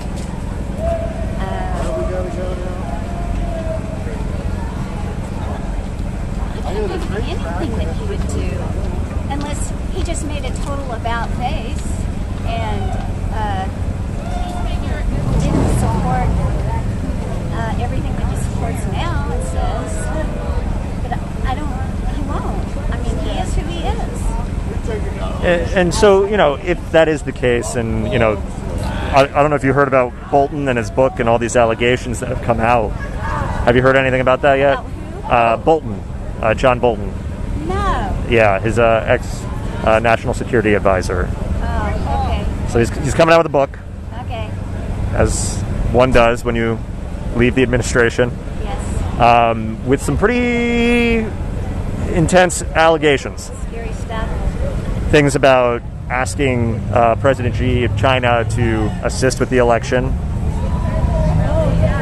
Supporting concentration camps for the Uyghurs in China. I don't know if you heard. I have not heard that. Again, these are allegations, but this is coming from now the ex-national security advisor. So, does that ring any red or raise any red flags with you? No, it does not. And it's simply because I would suggest there's a reason they are ex. Oh, hello. This is Sherry. Sherry or Cherry? Sherry. Sherry, hi. Nice to meet you, Sherry. Andrew. I'm Andrea. Oh, Hey. I told you that already, but we've got Andrew, Andrea. But that's an excellent point. I mean, that's why they're ex-security. Okay, the concentration camps in China have been going on for decades. We've known this. Obama knew it. Clinton knew it. Bush knew it. So to lay it on the feet of Donald Trump is, I mean, you can't blame the man for something that a country that he does not control has been doing for generations. China has admitted to using biological warfare on their own people. Yeah. Does it not strike anyone as a concern that possibly COVID-19 was an attack? A concentrated attack that went from China to Italy to the United States to England. It takes, I mean, and then you have a lot of the cases of COVID-19. The reason the number has gone up as high as it has is because more people are being tested for COVID-19. Okay, the testing is, they're testing hundreds of people a day as opposed to 15 or 20. When they started. You know, so they've got the test down, so it only takes 30 minutes to get the results. So, yes, the number's going to go up if you test more people. But the antibodies that people are coming up with, you know, I mean, there was a man, I don't remember where it was, that I found it incredibly interesting. He suffered from a gunshot wound and died of COVID-19. It was a fatal gunshot wound, and his cause of death was COVID-19. Where was this? I do not remember right off the bat. I'm sorry, I wish I did. You know, I mean, people who are having heart attacks, if the virus is in their system, it is counted as a COVID-19 death. If not even underlying conditions, if they just happen to have, you know, COVID-19 and they died of cancer, they died of COVID-19. Exactly. Yep. And well, how many people have died from COVID-19 in the U.S.? I do not know the numbers. I really don't. I don't have access to the data of private hospitals. I don't believe it anyway. I believe there is a sickness going around. I believe that. I truly do. But I don't believe it is as bad as people say it is. Exactly. Because who is being affected the most? The young and the elderly. The same numbers that have died from COVID are close to the numbers of people who died of influenza. And it's the same age groups. So if let's say it is real, right? I'm not saying it's not real. Exactly. So they're saying that, you know, the masks, for example. Yes. They're saying it's not about us, but other people. Exactly. Right. Okay, here's the thing about the masks. How you doing? Okay. All the mask does is keep your spit in your face. It doesn't stop my spit from going through the mask. I mean, I'm serious. Read it. All it does is stop your spit from coming out. She's spitting right now. And I'm wearing a mask. I know. You know, I mean, but, oh yeah. You know, I mean, it's there's a lot of conspiracy theories and concerns, a lot of which I think are out of hand. I think we reopened Tulsa and the state in an orderly manner. I think it went very well. There have been no problems with Thank you for protecting the us tonight, people man. who are out there. Yeah, I don't know what that's doing. You know, but there's no problems with, you know, people going out. If you want to wear a mask, by all means, wear a mask. Are you going to be wearing a mask inside tomorrow? No, I will not. No. And what's your reason as to why? If it is airborne, which they still are not sure about, Okay. I will have already run into it 500,000 times Without a mask. without a mask. Yeah. You know, I mean, you go to this grocery store, you go to the gas station, and who's going to go to how many people are going to wear a mask to run into the gas station, pay $5 to put it in a tank? Oh, I've seen people wearing masks in their car. I know, but that's... And I'm like, come on. But, yeah, I mean, it's... Which I am not judging. Yeah, I mean, everybody is... No. That's what makes this a great country. That's right. If you want to wear that mask, by all means wear it. You know, I don't want to discourage anybody if it makes them feel safer. That's fine. You know, I have a very strong immune system. I know that.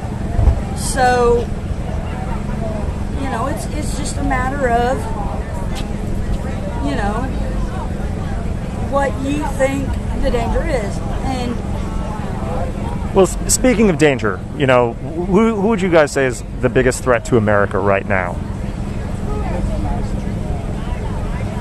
North Korea. North Korea? China. And you think China? I think North Korea. Because China basically does control North Korea. I know. So it's kind of a hand-in-hand type of thing. And I believe that the North Koreans are more interested in trying to get the tariffs and walk around it than actually doing what we told them to do. And I think if Trump laid down the law, I do believe they would stop. Well, what do you think of Trump? I mean, Trump did go to North Korea. And he met with Kim Jong-un. And whatever came of that? What happened? Not much happened. It did slow down some of their nuclear. They did shut down a few of their nuclear sites. No, they did shut down a few, but there are more. But I believe there are more. They may have just moved this stuff, but we know they shut down 2 buildings. You know, if they moved it or whatever, all right, Donna, we know they're a threat. We've known they were a threat. You know, and that's just, you know, it's something that you have to keep an eye on. That's what we have a national security team for. Yeah. You know, they're watching the Middle East. They're watching Asia. You know, it's turning into just a huge mess. But I think that they are slowly priming Americans to accept these loss of freedoms. Right. Until all of a sudden it's too late, and like the Jewish people, there's the Holocaust. I think Ben Franklin put it the best. If you give up freedom for safety, you will have neither freedom nor safety. That's good. And I think that's the way it is. You know. So. And you think that essentially the country could be heading towards a Holocaust? I think we're being primed for something like the Jewish people experienced in the Holocaust.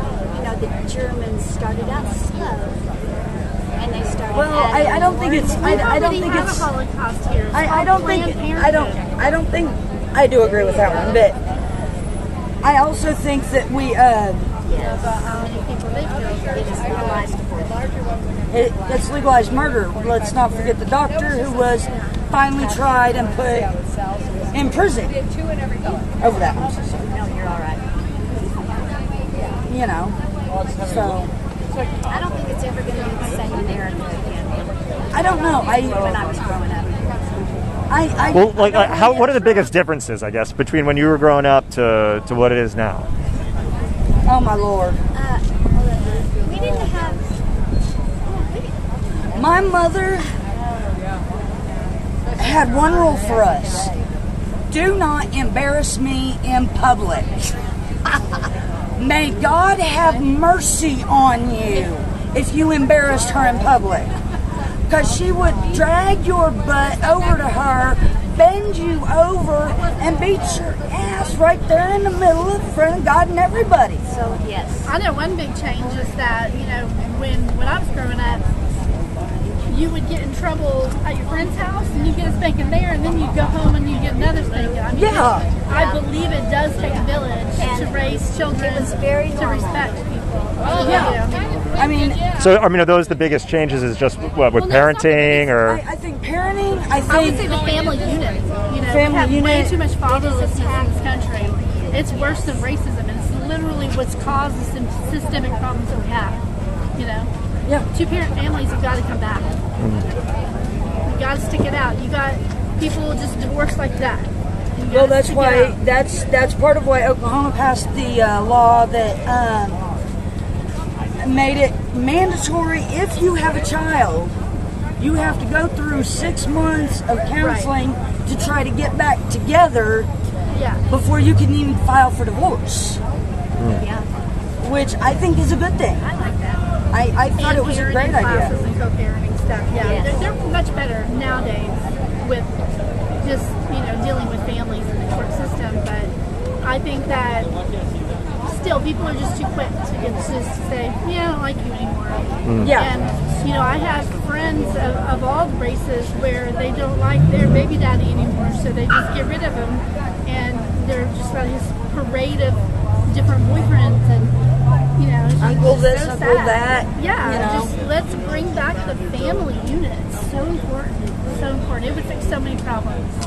did you see? I think it was yesterday or 2 days ago. Matt Gaetz, he announced he's got a son. Yes. Which was a surprise to I think everyone. Yeah. Love him. He's awesome.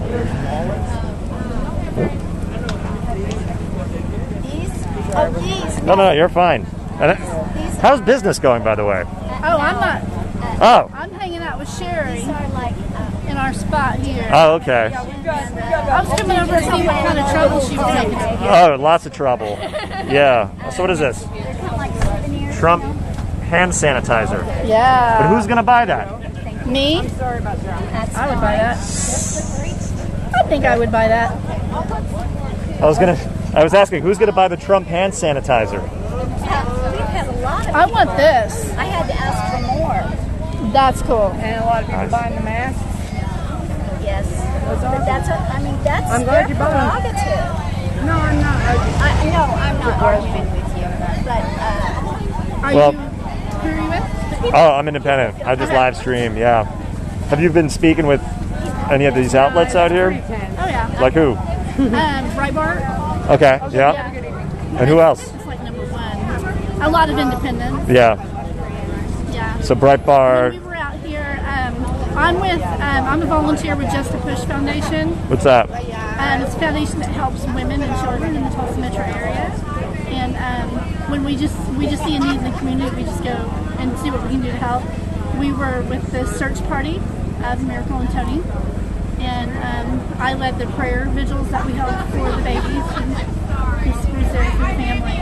And I just think that that's important to find something useful to do with your life and your time. Find some causes that mean a lot to you. Just go do them, Yeah. And Breitbart, though, that was cool. I love. You like those guys? Yeah. I loved Andrew. I met Andrew Breitbart Oh. back in 2008 or 2009. Yeah. And then what do you think about like Alex Jones, Infowars, and not for you? No Infowars for you. I don't even watch that. I mean, I totally respect Rush Limbaugh. Totally respect him. Not my cup of tea. My mother loved him. Was obsessed with him. And I get it. I like him, but I don't like tune in and listen. I get why people like him, and I get why people hate him too. It's not my cup of tea. But like Mark Levin, oh my God. He's your man. He's smart. He's not my man. Life, Hannity Liberty, is my and Levin. man. Sean Hannity. And Sean Hannity. What about Tucker? Tucker, yes. Love him. Yeah. Love him. Yeah, you're on the fence a little bit. Yeah, he can. I don't know. I remember when he was on Crossfire. I remember when he looked like a teenager wearing the bow tie. He had the bow tie, yeah. Crossfire, and I was on Crossfire. CNN. Oh my God, that was a long time ago. Yeah, we're showing our age now. Yeah. Y'all are babies. Well, listen, I've taken a lot of your time. I appreciate you talking to me for so long. Do you have a handle or Twitter or something? I'm on Facebook right now. It's just Andrew Kimmel Official. Kimmel? Yeah. Okay. And you guys can watch. I'm going to be live probably for another 30 minutes or so, but yeah. And yeah, thank you so much. And if you don't mind, can I get your names again? I'm Sherry. S-H... E-R-R-Y. Okay. Andrea. I think I know how to spell that. A-N-D-R-E-A. Yes, that's what I was thinking. And Debbie. D-E-B-B... I-E. I was going to say Y. On Twitter, it's Foxy News. Fox? I need a new name. Right. I totally need a new Twitter name. I was Foxy News 10 years ago. Back when Fox News was still legit. Now they're not. Yeah. And why are they not legit? They're just as fake news as everybody else now. Corporate media. Their headlines are worse than CNN sometimes. I mean, straight up worse. It makes me mad. I unfollowed them on Facebook, unfollowed them on Twitter. I'm just done with them. But now I'm still stuck with that name, Foxy News. So I'm trying to come up with a new name. Hopefully something One American News related, because that is legit. A lot of own. How do you say it? O-A-N. O-A-N. Yeah, they're here. They're here. Where are they at? Oh, they were here earlier? Because yeah, I gotta find his name is Jack. He and I go way back. That's cool. Yeah, we he's a big fan of mine for some reason. I don't know. Tell me your name again, so I'll remember. Andrew. Yeah. Kimmel. Kimmel. Yep. All right, I'll look at. All right. Thank you so much. Be well. Yep. All right. So now I'm gonna. Well, I don't know. Yeah. Where's the party at? The crazy stuff seems to be happening down that way. Yeah, because you know it's quiet by the front of the line now. Yeah, we're kind of It's time for bed now, right? Just about. Yeah. All right. Well, thank you so much. Have a good night. Bye.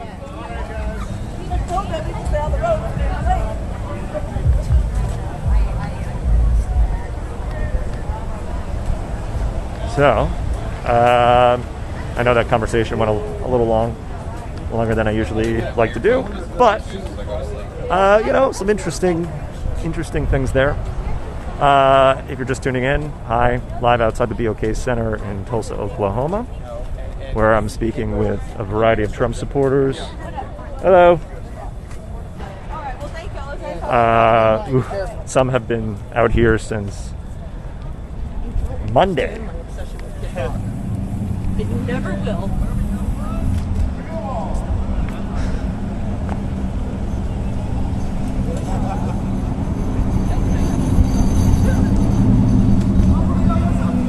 Sorry, I'm just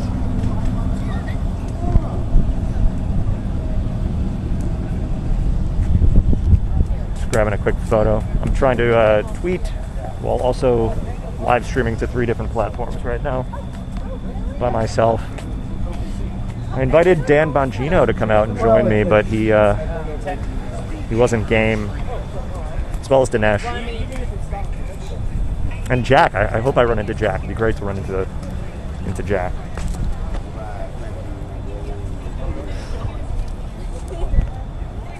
Yeah, it's pretty quiet out here now. Where's the party at? Right here. Oh, this is the party? This is it. We all need a break right now. Yeah, I know. I saw people are sleeping now, so. Yeah, they're going to be waking up. I'm going to be up here all night. They're going to be walking back up and be like, hey, what's the thing you sleeping in? How long have you been out here selling? Oh, I just started right here today about 3 hours ago, but I've been here since Tuesday from North Carolina. You came all the way from North Carolina? Yeah. Whew. If I was in California, I wouldn't come where I am. You know. And how's business? Doing so far.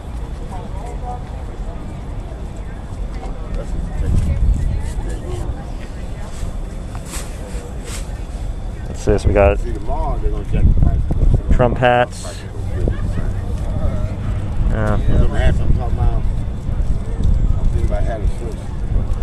Okay. I got on.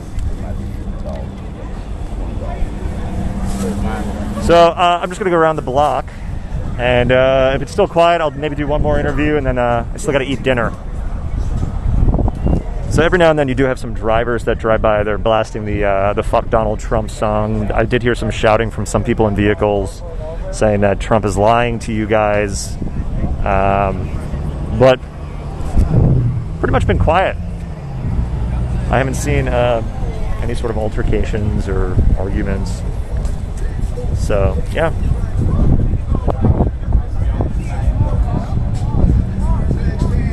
Hello, hello. He's parking right there, right through the street. Are you guys staying out here all night? Yes, sir. You mind if I'm live streaming right now. Okay. I'm live. Can I ask some questions? Go ahead. All right. Let's see. Yeah, it's bright enough. All right. Well, first of all, what's your name? Where are you from? Thomas Watson, Fort Gibson. Fort Gibson. Yes. How far away is that? 60, 40, 50 miles. 60 miles, maybe. Ah, that's nothing. I just talked to some guy from North Carolina. That's a distance. Well, we're local. Huh. Crazy. Well, I don't know what that was about. So, how long have you been out here? We got here about 1 o'clock.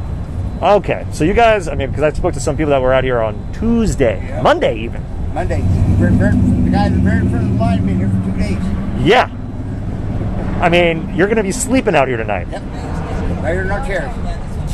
Taking a nap. Cat napping. I mean, that's something. That's devotion. Yes, sir. So, what is it that really makes you want to spend the night in a chair to see Donald Trump tomorrow night? Because he's great. He's awesome. The best president we ever had besides Ronald Reagan. In my opinion. Of course, of which everyone is entitled to. Yes, sir. And how has Trump made your life better? Let's say from 5 years ago. How has your life improved? Really can't say. Obviously with my tattoos, it ain't improved much. And so, what do you hope he talks about tomorrow? Like, what are the big points that you'd love to hear him talk about?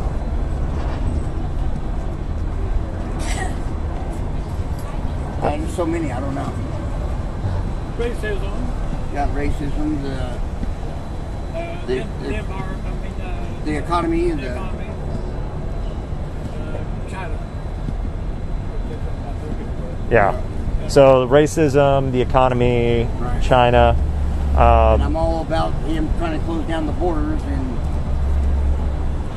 And so obviously the last month in this country has been nuts. It's been nuts, especially with the virus. It's been nuts. Yes. How can Americans kind of heal? How can people get back together and unify?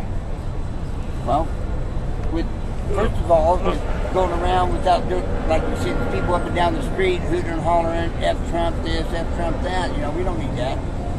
We're at a crisis right now. We all need to come together and become one. We all got to come together to get through it.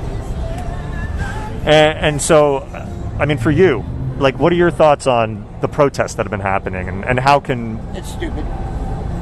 It's stupid. They're vandalizing, they're destroying property, they're hurting people. It's not right. And so, has there been any violence and looting here in Tulsa? Just a lot of shit talking. I haven't seen any violence since I've been here, except for one little incident. But other than that, it was all good. Yeah. I mean, it seems like it's been very peaceful. I did hear some. Everybody here is great, man. It's awesome. Yeah. Everybody's friendly. That's out here camping out on the sidewalks. I mean, it's just awesome. And it's good that people come together like this to do this kind of stuff. Because he needs some support. And so, with everything that's going on, obviously there's the pandemic, right? People are very up in arms about the rally even taking place because it's indoors, there's a lot of people. What do you think about the rally that's taking place inside tomorrow night? And are you going to wear a mask? No. I ain't gonna wear no mask. My belief is, they're saying that, all the counts are going back up. I think they're saying that on the news because they want to, control all these riots and stuff, make people go home, quit doing it. Let's see. Sorry here, I'm just checking the stream. Stream is good. Okay. And so, yeah, you're not going to wear a mask. No. So, I mean, some people do. I mean, it's attacking the old with the weak immune system, the young. I mean, I don't wear a mask. I can't remember the last time I was sick. Never. So I got a pretty good immune system. I heal good, and I ain't worried about it. you're a fortunate man. Yes, sir. And so, what would you hope? Let's say Trump makes it in for another 4 years. What's the number one thing you want to see happen in this country? The economy get better. A lot of poor folks out there are struggling, and we need health care, everything. We need that. So, would you be for something like a Medicare for all? What do you mean? So, if it's a government subsidized healthcare, so rather than paying a lot of money for private, it comes from taxes. Well, yeah. There's a lot of people, there's a lot of people out there that don't work. You got homeless people, they need medical attention too, and I think that if people just leave Trump alone and let him do his job, he can make all that stuff happen. Right now he's fighting, he's trying to save his office, and he's fighting the media with all the bullshit that's been said about him, and leave him alone, let him do his job. Yo mama. So it seems like that's the extent of any of the violence, quote unquote. Y'all need a water or a snack? No, we're good, thank you. Careful. So yeah, but something like Medicare for all is and that would be most important to you? I think so. So if Trump was able to just do his job, you think he'd be able to get that through? Just leave him alone, let him do his job. He's got enough on his plate besides the media always downing him and everything else. So just leave him alone, let him do his job. Who would you say is like the biggest threat to democracy in this country right now? I couldn't tell you. North Korea, Iran. I would say Democrats. Yeah, Democrats. Without them, I think America would be great. Yeah. So it'd just be Republican Party all the way. Hey, everybody's got their views, and too bad their views are on the wrong side. Yeah. And I guess last question is there anything that Trump could do that would take away your support? Take away my support? Yeah. No. Man's done nothing but good that I've seen, so I ain't no bad nothing. All right. Well, thank you very much. Yes, sir. And I wish you a good night. You too. As you go to sleep. Hope you don't hear no gunshots. Oh, geez. Yeah, well, be safe. And, yeah. You be safe on your interviews and everything. Yeah. So far, it's no threats at all. Good, so, good. All right, man. All right. And your name one more time? Thomas Watson. Thomas. Thomas. Yes, sir. Got it. All right. Thank you, guys. Yes, sir. Be safe.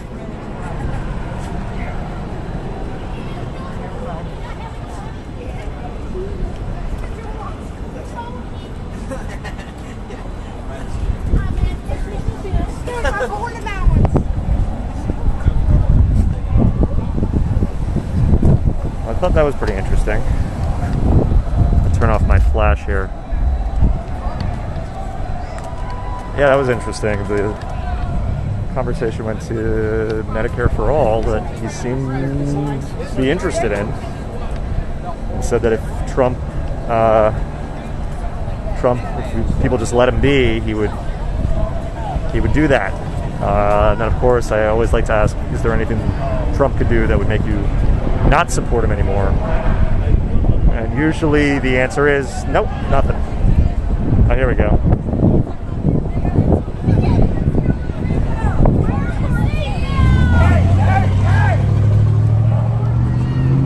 What were they saying?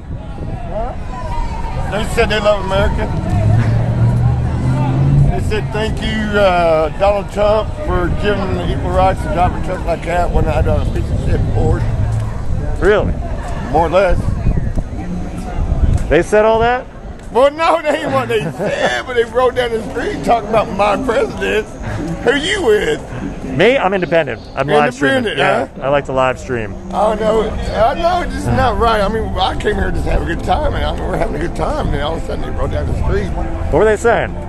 If Donald Trump, if this, if American. I mean, we do have a lot of pride, don't get me wrong. Yeah.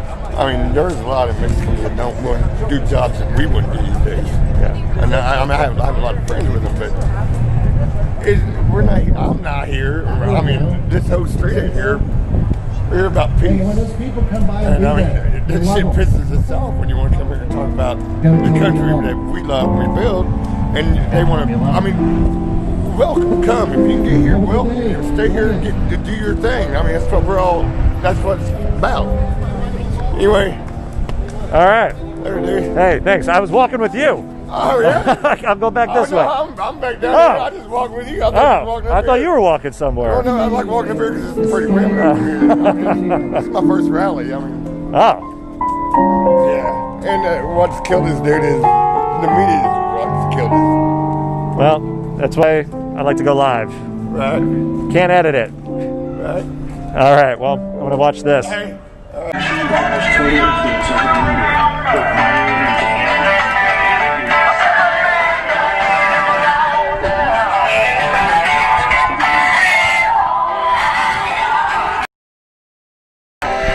Just America, but the world. There was freedom for the people to prosper. The QAnon basically is an information drop. Okay, you go to qmap.pub and you can read along with the rest of the world, or you can. There's a bunch of YouTube. One of them is And We Know. His name is LT. Go and search And We Know on YouTube, and you can find one of Trump-loving individuals are being suppressed on YouTube, so we're having to find alternative channels. But it's a worldwide waking up. This isn't just in America. But America is the last one to wake up. The rest of the world was woke up before us, because it's the deep state, it's the Illuminati, it's the 13 families, it's Soros, it's the Bilderberg, it's who else is it? Who else is the 13 families? Everybody, who's the 13 families? We got the Rothschilds, right? We got the Rothschilds. Turn that back up, Don. Stop my phone. Stop the phone. Who's the Rothschilds? We got the Bilderberg, Soros, Paysours. The Paysours are on that list as well. Hey, Google CIA.gov 13 families, and you'll see the library of the 13 families. So, check. So, would you consider you're a follower of Q? I am a self-thinker. I think, and therefore I am. Okay. I try to check as much information, but the misinformation is just as bad. Okay, because the Illuminati, the deep state, knows that we're on to them. Their greatest fear is us waking up, and we've woken up. Right? We're woken up. I was trying to. Don, turn me up there. Let me turn her. Okay. Yeah, sure. See if you guys have any questions. Who are you with? I'm independent. Yeah, but independent with who? Myself. What website's it on? I'm on Facebook right now. And my feed keeps losing out for some reason. What? My feed keeps dropping. Which one is it? Feed keeps dropping. What's your name on that? Andrew Kimmel Official. So who you with? But myself. Yourself? Yeah. I love the setup. That's pretty cool. Yeah, thanks. Yeah, no, see, I like live streaming. You're on YouTube live? Andrew Kimmel Official. Well, cool. But yeah, no, so I... Glad to have you. So, I don't know why. They quit. Stop. It's the concrete causing your feed to drop. well, it's weird because it keeps going from 4G to 5G. Yeah. Well, here's the thing. Most of Tulsa is 5G. But when you get closer out, when you get further out this way, It switches. It switches. And that's why I keep switching back. I told my mom that I wasn't coming till tomorrow morning, so hopefully she's not. I mean, just in terms of what's happening with Q, you know, has there been any drops lately? And what is the last latest drop in? There's actually an app for that, and there was a drop. Wasn't there a drop today? Was there? Oh, was there a drop today, folks, from Q? There was a drop, wasn't there? Yeah, it was. The Q drop this morning, wasn't it? And what was it? We're into 4,300 drops already since October of 2017. So it really, there's just so much information, but it's fun. Yeah. You know, I like rabbit holes. They're fun to go down, and you know, we got so many people that like to dig, and you're digging for the. And the cool thing is, once Q drops a piece of information, all the anons go out there and they start digging around for the information, and so they come back to the boards on the 8kun.top. Use a condom, please. Use a VPN if you're going to go onto the 8kun, because you know, the autistics out there like to go out there and do things. So just be careful on the 8kun condom, please. So you go out there and they drop the information. Just go lurk on the 8kun. Don't say anything. Just lurk. Read the channel. I don't even know what the 8kun is. It's a website. I know 8chan, but that was taken away. Well, see, no, it wasn't taken away. Jim Watkins owns 8kun. He's a friend of my YouTube channel. You can go to it's Zeers Watkins on YouTube. But Jim Watkins owned 8chan, and he testified in front of Congress. Do you guys Remember when Jim Watkins testified in front of Congress? Does anybody remember that day? It was October of last year, wasn't it? So he testified in front of Congress about the information, because a lot of it's fake, a lot of it's false, a lot of it is bad information, and so he took down the 8kun, but he brought it back up and as 8chan, and he brought it back up as 8kun. But my understanding is 8kun is built on the same technology as Bitcoin. So, you know, his whole thing is to be able to make it work. So, Jim, thank you for all that you do. Code Monkey, thank you for everything that you do, keeping that website up as well. My name is James Turney out of Tulsa, Oklahoma, and I'm here for Trump. I'm here for anybody who wants to love my country and love people. That's what we're about, because we're technically, you know, They want us divided. They want us divided. That's what they want. They don't want us to wake up. They don't want us to wake up. So, with that in mind, that's what this is, the Great Awakening. The information that's the same information that they were using against us. We now control that database. We now have all this information. We have her emails. We have every communication. But the problem with that is we still have a legal system which we're supposed to follow. And so you can't interject that information into a court proceeding illegally, because it would be thrown out. So it's about catching them now. You know, we're going to have to forgive and look away on some of the stuff that Hillary has already done. You know, Haiti, you know, those 4 dead Americans in Benghazi, thank you for that, because of that woman. Disgusting, miserable woman. But I forgive her, because God says forgive, and will forgive you. Forgive others. And I'm on my knees and I pray to my God and I say, Lord, forgive my country, heal my country, and He will do so. See that the left has brought us. You know, up is down, left is right, you know, back is forward. That's what these people tell us. Well, who would you say is the biggest threat to democracy right now? Soros. Soros and the large corporations, because who was hurt the most in this? Who was hurt the most in this shutdown? The small businesses were hurt in this shutdown. That's right. Amen. Amen. The small businesses are the ones that suffered. The Walmart, Lowe's, they stayed open. You know, it's you know, how come, but yet everybody can go into Lowe's, you know, today and no big deal, you know, plastic everywhere, you know, plexiglass. Somebody made a fortune off of plexiglass, and I want to know who it is. So, I don't know what to say to that. I refuse to wear a mask. I saw a picture of George Floyd, and he had hair and a tattoo. But then when the cop's on his neck, I didn't see any hair and I didn't see any tattoos. Did you? No. I didn't see either one of those pictures.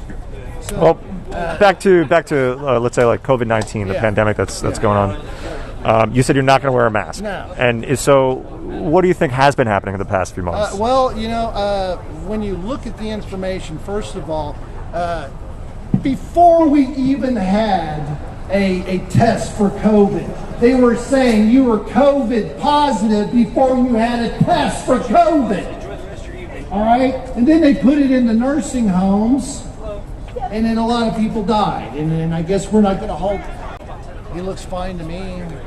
You know, every doctor I know, look, malaria, it cures malaria. But I spent 2 years trying to disprove the Q.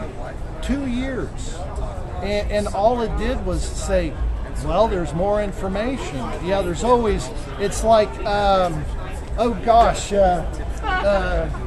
who's the guy that his dad was Civil War, and they were trying to find the treasure of the American treasure. I'm trying to think of Nicolas Cage. Nicolas Cage. Oh yeah, National Treasure. They're always saying that. Great movie. Yeah, well, they're always saying that there's another clue, another clue, another clue. Well, the QAnon is more information, just to prove the information. So, I mean, I'm sure you've done that, and you're saying, yeah. There's quite a lot. Yeah, and it doesn't matter, even if the information is not real, look what it did, it brought us together. You know, the whole deal is... It's all about loving people, because they've been lied to. The media lies to you. I don't even trust Fox 23 anymore. Them people are gaslighting people on Facebook. Yeah, it drives me. How you doing? Love you guys. Love that mask. So, you know, every news media out there. I trust foreign news more than I trust my own news. They're supposed to be the ones, the stopgap. They're supposed to be, yet they're in bed with it. 90% of your news outlets are owned by 6 corporations. 90% of your news outlets are owned by 6 freaking corporations, controlled by one person, I might add. So, you know, look it up. Disney being the worst. Disney being the worst of those. The pedophilia. You know. I mean, look at all that going on. Your human trafficking. You know, 800,000 people a year go missing. What the hell? You know, that sucks. Think of all those people out there suffering from losing their family. So is that something that, you know, members of Q, is there any sort of movement to stop that or to, you know, disinformation, stop the Q? Not to stop the Q. I'm sorry, like, let's say 800,000 go missing due to trafficking. Well, yeah, Trump's like been arresting people. I mean, look at the court system. How many federal indictments are in the court system right now? I mean, it's phenomenal. I mean, before 2016, there was never more than 12 to 1,500 federal sealed indictments in the federal system. Right now, there was 160,000 plus sealed indictments, and each sealed indictment. I don't know why my stream keeps freezing. Purpose of the 8 Coon was so in order for them to combat the information out of control, their control, they started calling it it's the dark web. It's where, you know, your information sold. Well, yeah, that's true. It's like a gun. I can use a gun for bad or I can use a gun for good. The same thing with 8-Kun. You can use it for good. Hi, Jim. I like your channel. Love it. So you're getting some mixed reactions from people in the comments. About what? Some are saying you're crazy. Others are saying that look into it. Check out Out of Shadows on YouTube. Yeah, I know that one. Good channel. I like it. So yeah, a lot of mixed. Well, you know what? That's fine, but that's what America is, right? You do what you want, and I do what I want. The only difference is when you start screwing with me, there's a problem. Go do what you want. Screw who you want. I don't care, But when you start making me pay for your kids, or your shit because you can't work, then there's a problem. Just do your thing. Don't make me pay for it. That's all we want is you to pay for your own stuff. I don't want to pay for your stuff. Get a job. Learn how to do something. I don't care. I don't care what you do. It's America. We love people here. We want everybody that wants to come here to work and love the country like us. That's all we're asking. What's your name? So that's all we want. My dad's name. All right. Well, thank you very much. You have a good one. Appreciate I'm going to stay live for a little bit longer, but I'm going to make my way to where there's signal. I'm going to find a bathroom. There's no bathrooms. I'm going to try to hide over there, but I don't know. That was actually one of the questions that keeps coming up. The bathrooms. Where Trump, can you get us some bathrooms, sir? That would be wonderful. Hey, if you were the autonomous zone, you'd already have them. Well, they would shit in the street. That's what happens in the autonomous zone. Holy crap! What are you talking about? Bathrooms? Well, when you gotta go, you gotta go. You gotta go. I get that. I love you guys. Appreciate it. Come see us. Love you. All right. Thanks. Be safe. Have a good night, guys. So yeah, sorry, I don't know why my stream keeps freezing. It's a pain in the ass. But basically what I think is happening is that for some reason, I just got this 5G phone, and it is jumping back and forth between 5G and 4G, and I think that's causing the issues. And there's no way for me to turn that off, I don't think. Not that I know of yet. So I apologize for any of the lapses in the stream. I don't know if it will, but it's never playing.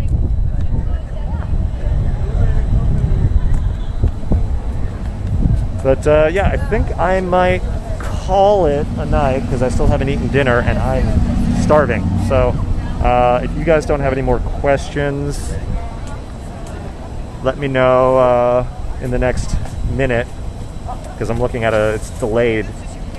So yeah, just let me know.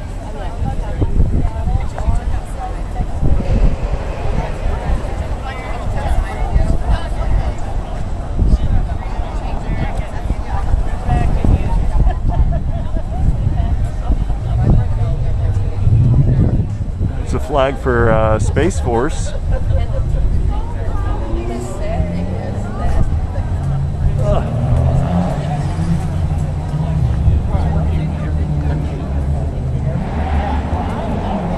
But yeah, so just to catch you guys up, Andrew Kimmel live in Tulsa outside the BOK Center where I'd say 1,000 or more people have lined up, some since Monday. And everyone you see here, they are sleeping outside for tomorrow's Trump rally.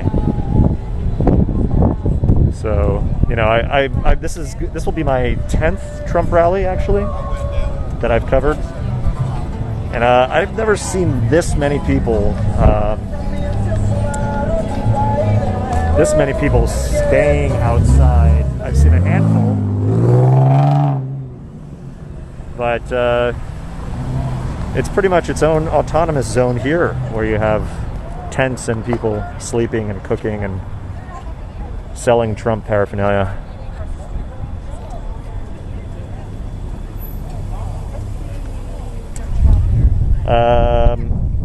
The curfew was canceled, CJ.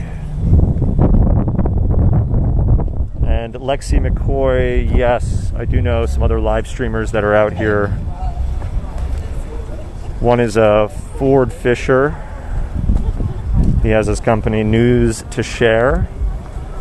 And then Oh, there's people with the fuck Donald Trump going again. And also Andrew Mercado, whom I met in Minneapolis several weeks ago. He's out here. I did catch him, but he's also going to be streaming. Hey, man. Hey, hey. How you guys doing? Already. You're out of the tent for now? Yeah. It's girls' tent. Okay. And sir, how long have you been here? Oh, I haven't been here that long. There, it's been no more than, I would say, about 3 to 4 hours. Ah, I thought you were going to say 3 to 4 days. Because I know some people have been here for 3 to 4 days. Yeah, I tell you, that's really dedicated. Some dedicated, hardcore folks there in that area. Are you going to be sleeping out here tonight? Oh, yeah. Be laying it out. I don't know what to say to you guys. This is easy. I'm going to appreciate a bed tonight, that's for sure. Those guys took off. Oh, yeah? They're just a little more experienced than we are. Oh, really? We had a hotel. Oh. And I thought, I didn't know how strict it was going to be as far as, what they were going to demand. And so we're just going to stay out. It'll be an experience. It is definitely an experience. All right. I think I'm going to eat. I haven't eaten dinner yet, so. Right. Do you guys know any place that's open?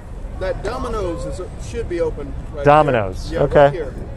Right? That's about it. That's it. Yeah, that's about it. Yeah, what happened to all the steak? I mean, even the Tiamo Restaurante over there. All of these businesses are losing out. You had, right, a number of different places. You had the various subways and all of the other places. They went ahead and boarded up, shut down. Well, have there been riots here? And by the way, I'm not in downtown area. I'm live streaming right now. Is that okay? Yeah, you're fine. Okay. The only place where there was any type of protest that took place there was close to about 31st and Peoria, and then also at 71st and Memorial. But they were quickly shut down when it came down to it there in that area. So no, it was one in which they had maybe 2 to 3 days of disruption that took place.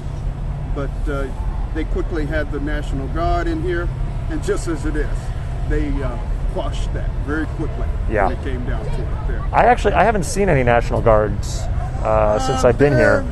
Keeping low profile, but you could be assured they definitely are around there in that area. Have you seen any of the militias? 3%ers? No, I've not seen anyone like that. So far as that's concerned, just a few people coming by in cars, maybe doing a little bit of, yelling out the window, but nothing that's, really a danger or anything like that. Yeah.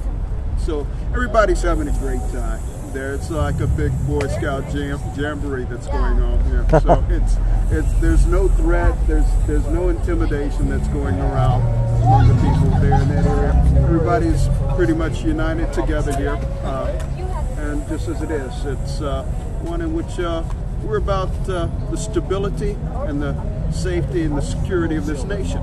That's what you're going to see the difference in when those people that are here, there's people from all different backgrounds, but one of the things that we're all united about is the safety and the security of this nation. And that's a vast difference between those that would be committed to groups like Black Lives Matter and Antifa and the others that would be for the disruption and tearing down of the structures of this country. You can't do that. You can't do that over what has taken place.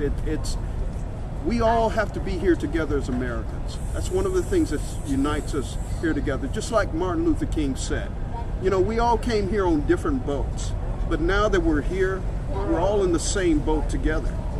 And if we don't live united together, in tranquility together, then we'll end up being destroyed together. So that's one of the things in which, that's why I'm committed to supporting President Trump, because I see that he's committed to the safety and the security of this nation.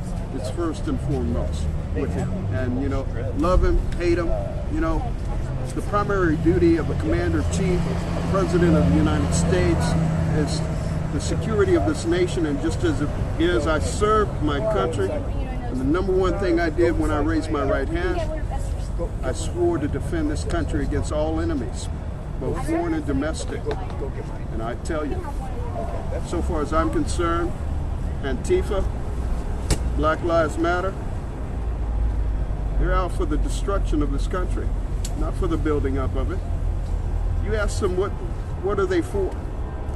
What are they committed to? Are they really committed to lives really mattering? All lives matter? No. They have their group of elitists there. They have their group of revolutionaries that are committed to going ahead causing chaos and just all out disruption within this nation. And turn a light on.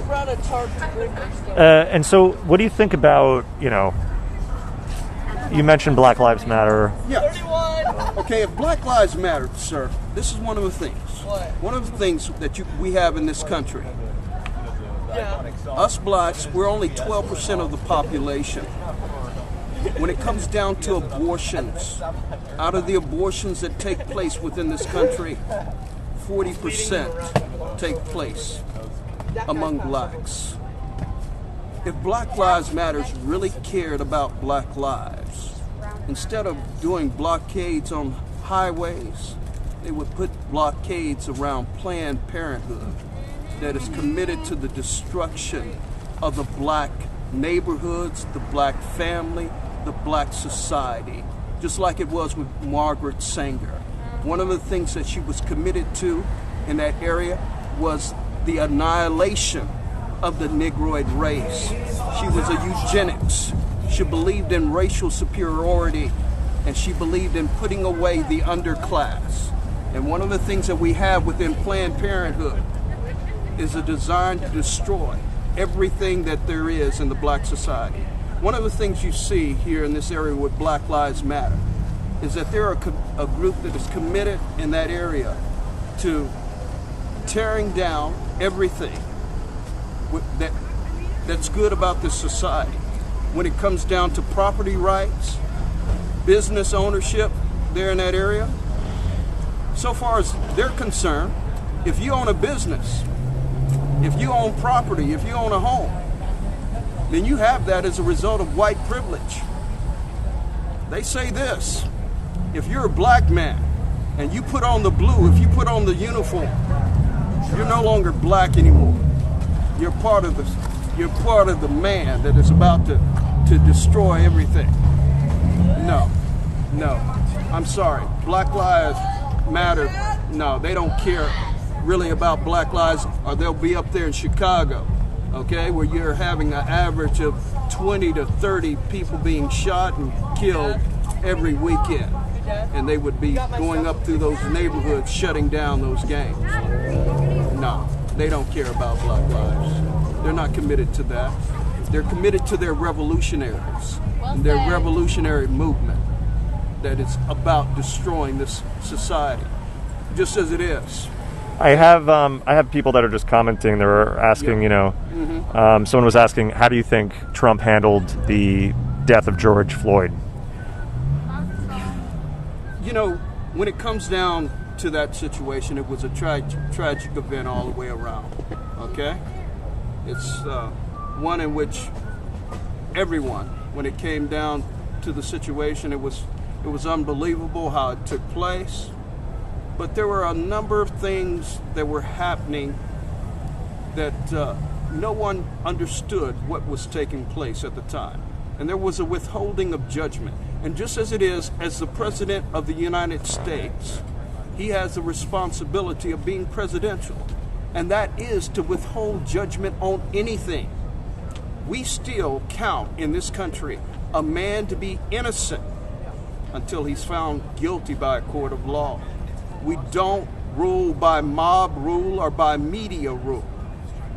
And just as it is, there needs to be a withholding of judgment until all the evidence comes in. So, yes, it would have seemed like at the time that the president should have come out, but the thing is, he would be making a judgment call that he's not called to make. He's the president of the United States of America, of all Americans, both black, white, Asians, everyone who's American.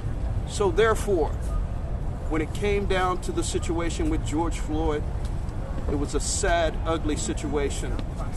But I think what you saw was up there in Minneapolis, you had some areas with a rogue cop that should have been placed off the force a long time ago. But sadly, you had various ones that covered up for him in that area. And therefore, you have this sad situation that took place. So, yeah, that's what I would have to say to that. You can't hold the president responsible for the death of George Floyd. You have to hold those local people, those local mayors and those authorities that are up there that have allowed this type of force to operate basically without any type of oversight, proper oversight, and being able to discipline officers that are basically thugs. And that's what I believe that you saw. I'll be honest with you. When it comes down to it, I believe when it comes down to the whole thing, when it's found out, you're going to find out this was not a black and white situation. This was a situation where these two men knew one another for a while. There was some personal vendettas between these gentlemen. They had worked together at a club for a while. They butted heads. Just because a black and a white person get off into a fight, it doesn't mean that it's a racial issue. And just as it is, they're taking advantage of this here in this area and stoking up racial tensions in this country that I don't believe that's what that was. This was a situation where you had an officer that was out of control, and you also had another gentleman that, just as it was, that he had worked with for a while, that they had a personal vendetta with one another. And he took advantage of the moment. You had two thugs going at one another, and one got the advantage of another. But it wasn't a black and white issue. It was just basically two thugs having it out between one another. And that's really what took place. And you mentioned before just about, this with abortions, right? Right. Mm-hmm. What has your response been in regards to things that have been happening at the border? So like even going back to 2017, and I know that this has even been happening even before then. Right. Mm-hmm. Have you seen any sort of like outcry for what's happening at the border in terms of, migrants and refugees and... Just as it is, when it comes down to it, America is one of the most welcoming country that you could ever be in. We take in at least 50,000 immigrants every year to become citizens of this country. There's no other country in the world where you could go to, and I've been in many places of the world, where you could be welcome, to be accepted, and to be a part of this country. But you have to come in here legally. You have to come in here according to those laws that have been established there in order to have an orderly society. You cannot be having masses of people coming in, 20,000, 30,000, having various, basically bombarding the border and coming in and overrunning the country. It will lead to the breakdown of society if you have that going on. It's no good for them, and it's no good for us. Another question that I'm getting from a lot of people that are watching is ask them what is your experience with police? Have you had any, I would have to say many black people have had, various different, experiences with police officers. I've, just as it is, you have various different ones that you could have run-ins with that what you could say is maybe a possible overuse of their authority, okay? But just as it is, we have come to a point in time in this country here where you have a mass diversity there that we have within this country. You have now within this country a police force that is more trained, more educated than any other police force that we've ever had. So trying to judge what has happened in the past with blacks being misused and abused by authorities, I don't believe that you could judge what's happening now with what happened in the past. Well, have you had any personal, experiences that might have, Yes, I think I've had both with not only white officers, but black officers also. It becomes a thing about authority and power that could be abused by anyone. And just as it is, I think you could run into a situation just as it is. When you're dealing with that situation, the way that you conduct yourself can make a world of difference on the outcome of that. If you begin to escalate that and confront that officer in a way that is belligerent, that is one that is coming at him and confronting him and his authority at that time, you're going to cause it to be ramped up. And with these situations that have taken place here, we see where there could have been some areas where there was resistance to them. And we had the sad outcome that we had there. But no, it does need to be reform that needs to take place within the police authorities. And that's better training, better equipping, better de-escalation there, training, when it comes down to it. But just as it is, to say that there is institutionalized racism among all police forces, no, I don't think you could say that now today. It was a time where you could say that. But to say it's now today like that? Well, most people just follow the crowd as well, too. Yeah. I'm live streaming. Can I film you as well? All right. I just know that he made some very interesting points, but like you said, he made very good points. But a lot of times, some people, just like even in our race, you got a lot of people that support Trump, but they scared to come out and say it because it's not the cultural thing to do. It's because someone said that he was racist. Now everybody that deals with him is racist, and we got so many ethnic groups out here too. It's pathetic, but he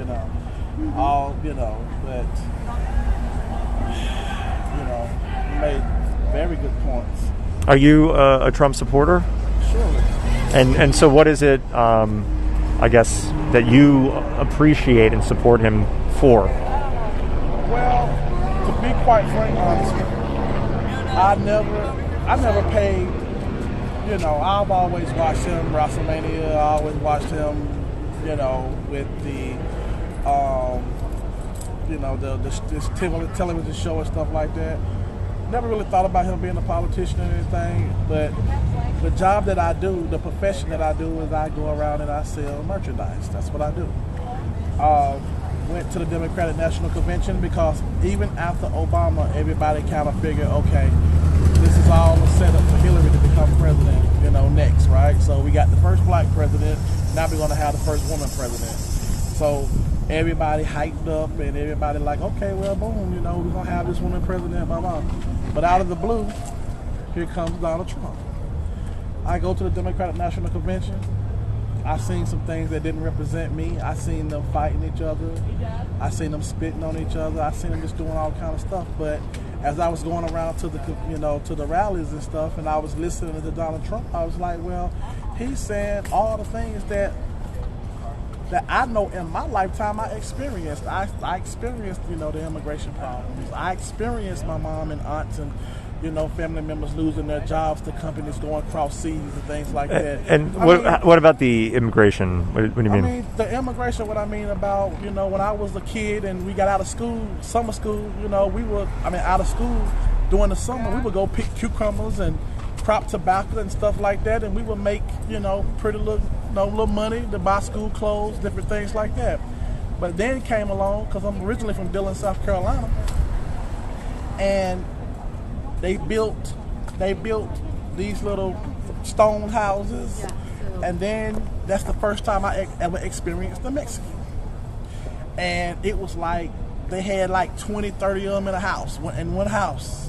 And so then when we would go to the cucumber fields, you know, we would have to pick, you know, cucumbers in a sack, put them in a bucket, put them in a sack. We would get paid, you know, $6, $7, $8.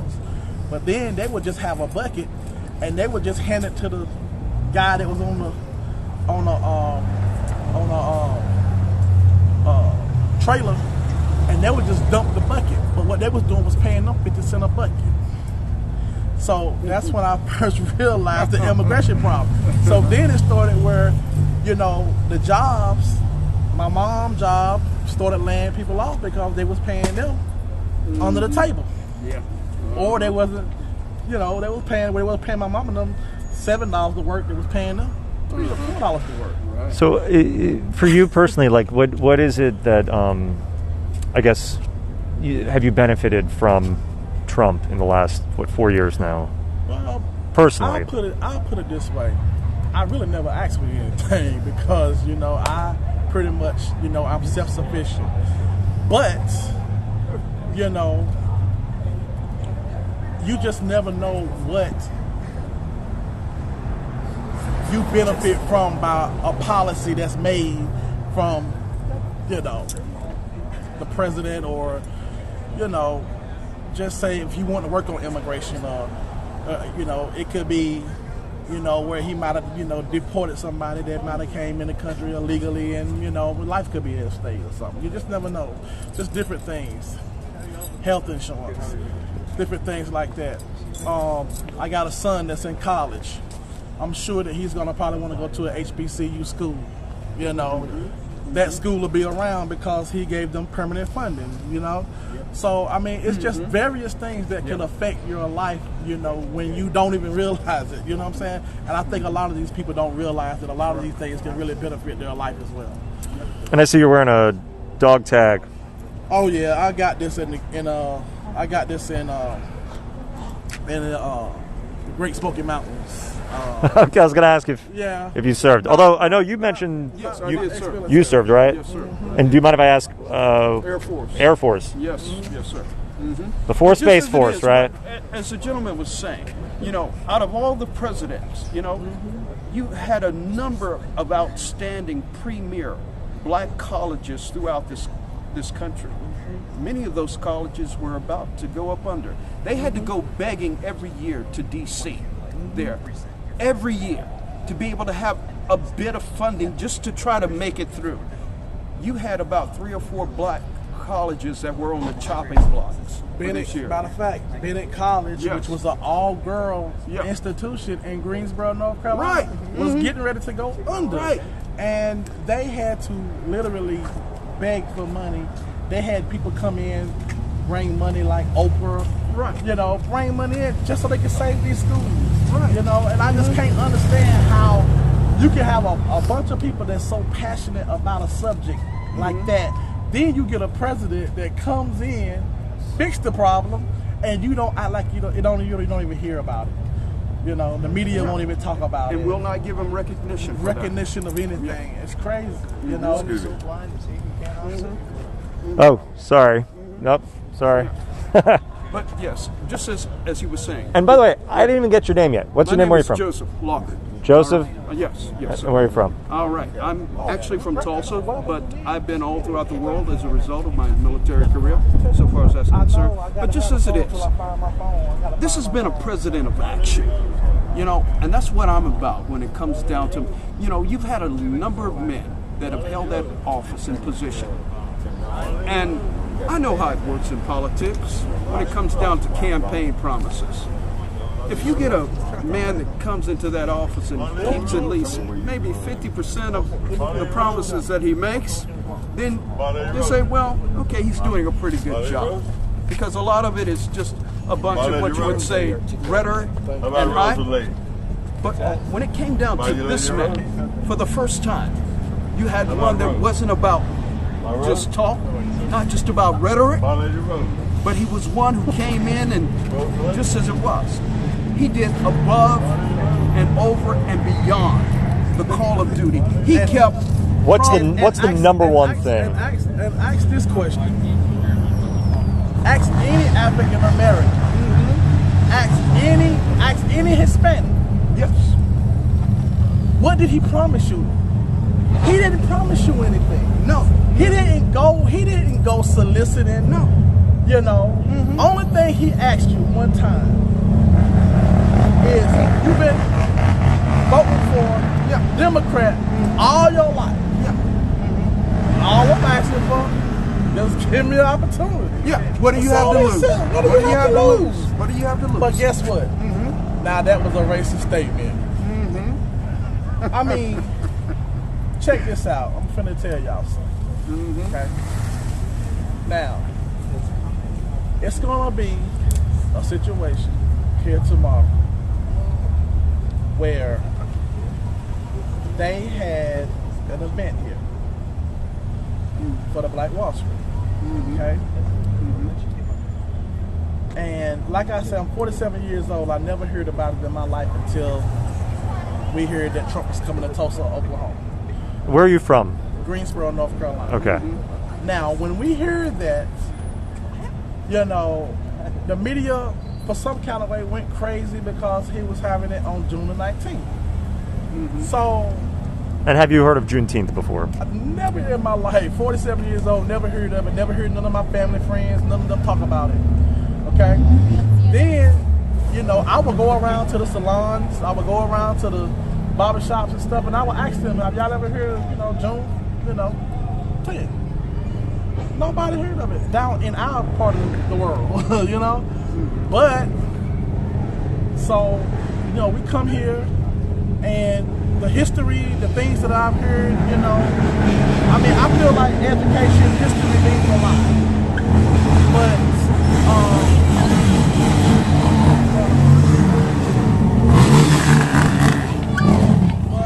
see, listen.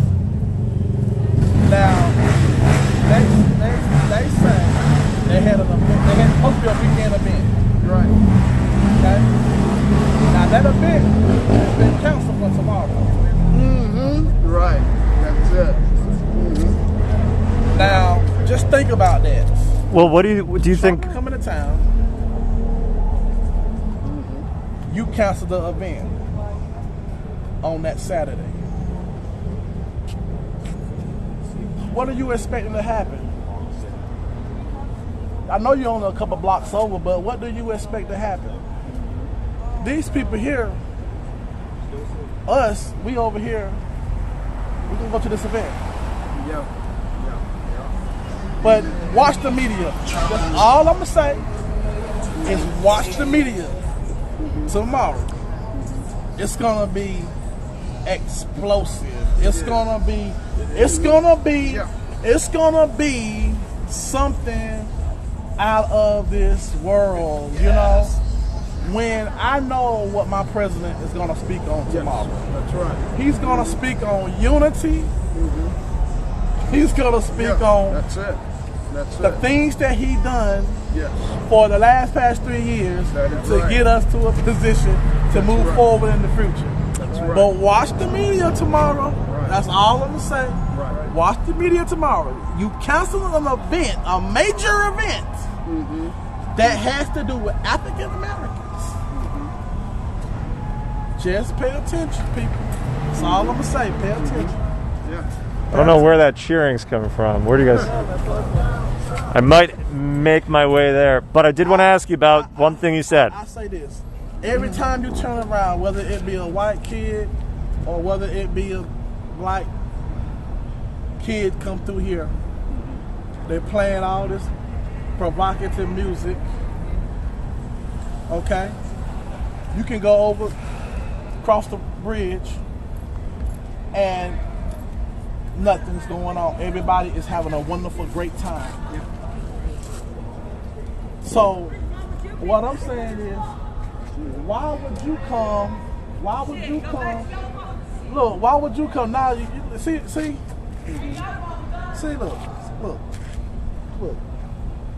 look. Why you so mad? Why you so mad? Why you telling somebody to go back to their city like you ain't gonna never come out of this city? You know, that's the division right there we're talking about. Now So- you own the city and nobody can't come to the city. I did have my last question, go ahead. just I'm because you had said that you had not heard of Juneteenth before, or even the Black Wall Street massacre. Why do you think that is, and do you believe that it even happened? Well, I do believe that it happened because I'm here, and I didn't have to do no research. I mean, I'm right here, and I think you didn't hear about it because, you know, it wasn't nationally, or it didn't serve the purpose of that's right. the Democratic Party or the people. Right. So that's why you didn't hear anything about it. So, but great city. You know, met some really nice people. I recommend anybody to come here and just go to Wall Street, see what it's about. I mean, you know, a thought came to my mind because I've been getting several revelations from different people that come, and they was just talking about the unity. You know, it would be so nice if everybody here could go down there and support each other. That's right. Or if they will come here and support this instead of riding by trying to antagonize people, trying to provoke people to speak out in a negative way or try to start something called a civil war or a race war, which there's no such thing. Because guess what? At the end of the day, like I say, we all gonna go back to the same brother, sister, you know, and we're gonna be all buddy at school, or we're gonna be all buddy at work. But as soon as we put these hats on, we say we support our president, there's a problem. All right. And I'm sorry, what's your name? Jonas Wiggins. Jonas, thank you very much for speaking with me. Appreciate it. And who was the one that caused those conflicts there? I could testify as one, Yes, sir. okay? Yes, sir. As one who had an uncle here, Ed Lockhart, during the time of the race riots, a great uncle. He was taken off his horse, and he was lynched up during that period of time. And he was one of the very few blacks that ever had a grave plot that was made for him. You could look that up. And you know, when you have two But who was the one that led those riots and that marauding? It was the Democrats. Who was the one that led off slavery? It was the Democrats. Who started Jim Crow and the suppression of blacks? It was the Democrats. Now, can I ask you, who did you vote for 2 elections ago? When it came down to here with Obama or Romney? Thank you. At that time, I would have to say that I set out that election, to be honest with you, because I did not believe that the Republicans offered anyone that would have any type of credibility of really standing for anything. And just as it was, what it is that just like it was with McCain when he was offered up, and there was a black man that confronted him in a town hall meeting, and he said to McCain, I've supported you. I went to the wall for you. I back you. I've taken a lot of heat for you.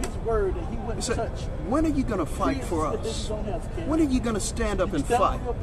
You know what blacks are seeing within this president right here? He's a man that's willing to take the fight and take the fight to the deep state. The ones that have been actually suppressing, the ones that have been causing all of the things that have been undermining this country. And this is what we see within him. He's a man who's willing to fight for the people. And not just for just white people, not just for his rich people, but he's willing to fight for the blue collar people, for all people here in America. It's not a black, it's not a white issue with him. He's a man who's about business. He's a man who's about building up this country. And you could see what happened before this coronavirus situation hit. You saw black unemployment hit some of the lowest levels that had ever been. Okay, in history, blacks, Hispanics, you name it, there had never been unemployment, at the level at what it was. And just as it was, he was committed to the development and the growth of this nation. And just as it is, we are all Americans. We're all united here together, one with another. You're not going to see any type of, what you've seen across this country with all of this rioting and destruction and all of this upheaval that is taking place. Among us, you're going to see a unity. You're going to see people that are united together. You go off in there. We're going to rock the house in there. And we're going to be rocking the house for a man who's committed to stand in that White House for all of the people here at ground level. This is what we're about. It's not about a color thing. See, the thing is, that's a problem with Biden here in this area. Just as it was when he was with Charlemagne. And right there, as he stated, right there. If you're thinking about even voting for Trump, you're not even you can't even think of yourself as being black. Sir, are you there to tell us how we're to think and how we're to vote? Are we just one monolithic block to you that we're supposed to line up and put our X on the mark? Are you going to go in the voting booth and have us line up with you? And for 50 years in many of these cities, Chicago, Philadelphia, Baltimore, you look at all of these inner cities that have been run by Democrats over the years, with some of the greatest violence taking place. And you know what it is? It's not white cops. It's not the KKK going in there killing black people in these inner cities. Guess what it is? It's black on black violence. Just as it is, all of these things that have taken place have been anomalies here in this area. It's a sad situation that took place. But the devastation that is going on in the black society, and we don't want to be real about it.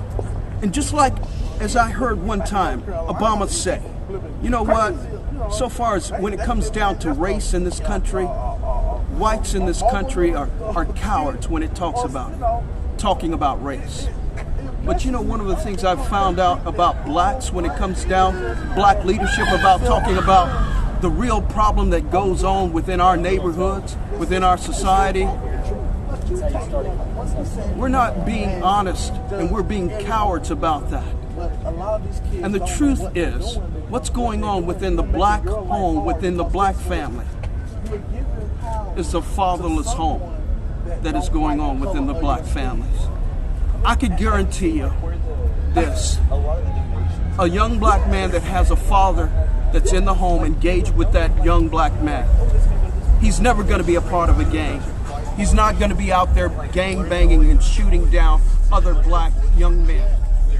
And this is what we've had. We have within inner cities close to 86% of out of wedlock births taking place within the inner city.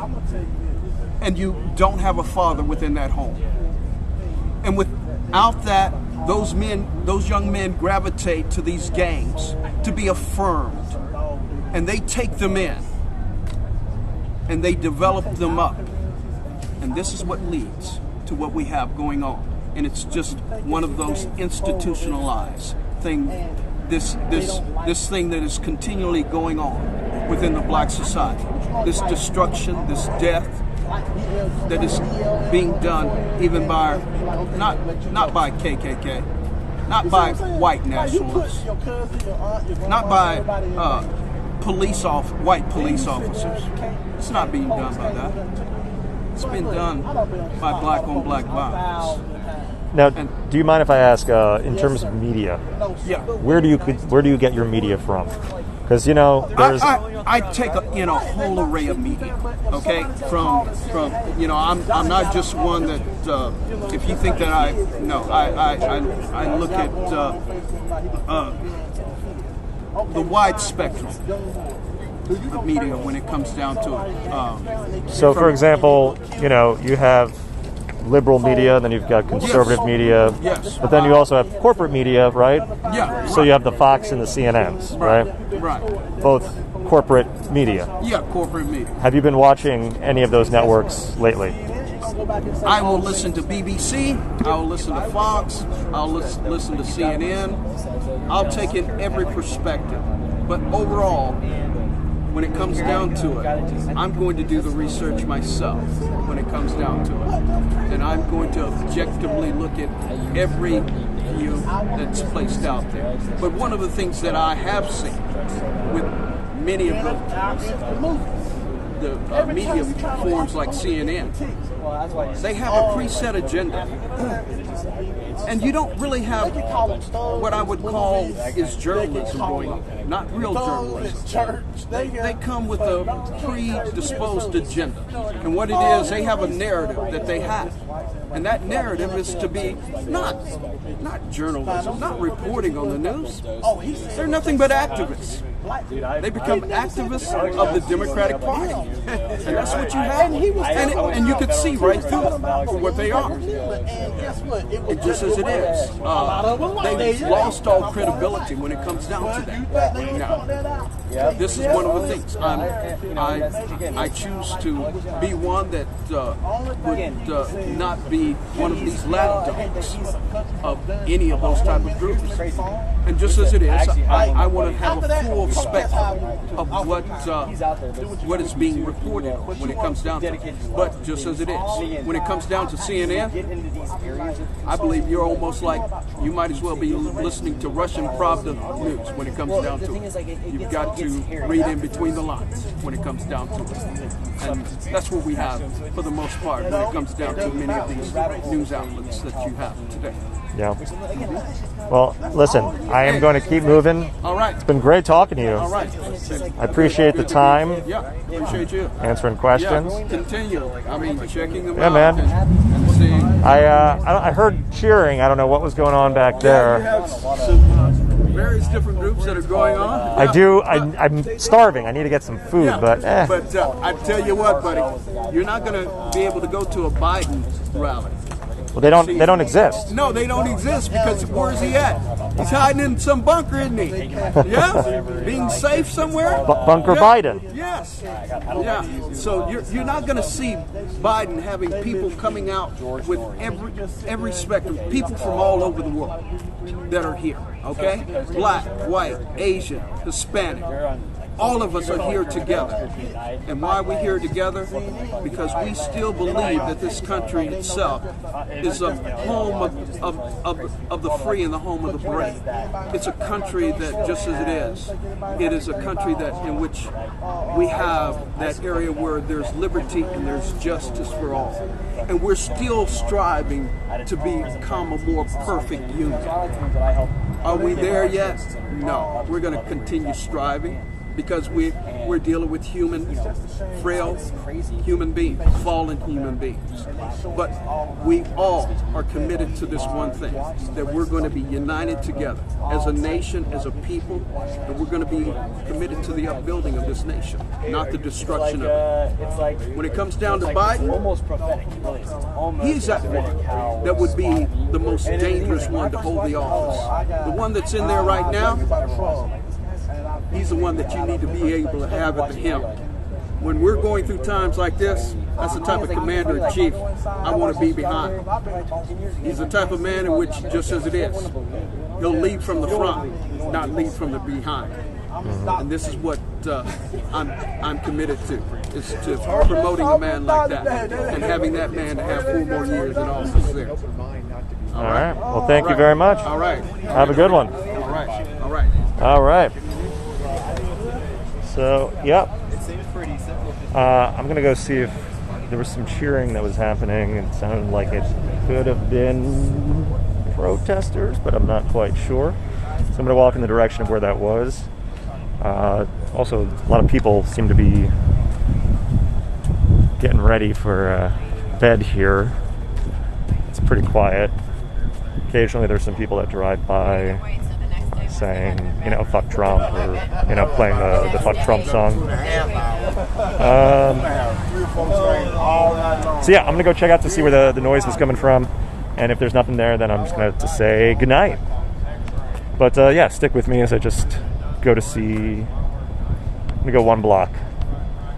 But yeah, I'm glad. I've been testing out this new streaming software, and it seems to be working. I can switch, you know, different chyrons, and I'm streaming on 3 different platforms right now, and it's working. So thanks.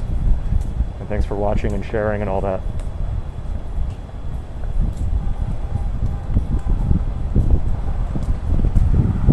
You guys have any questions, let me know. Sorry.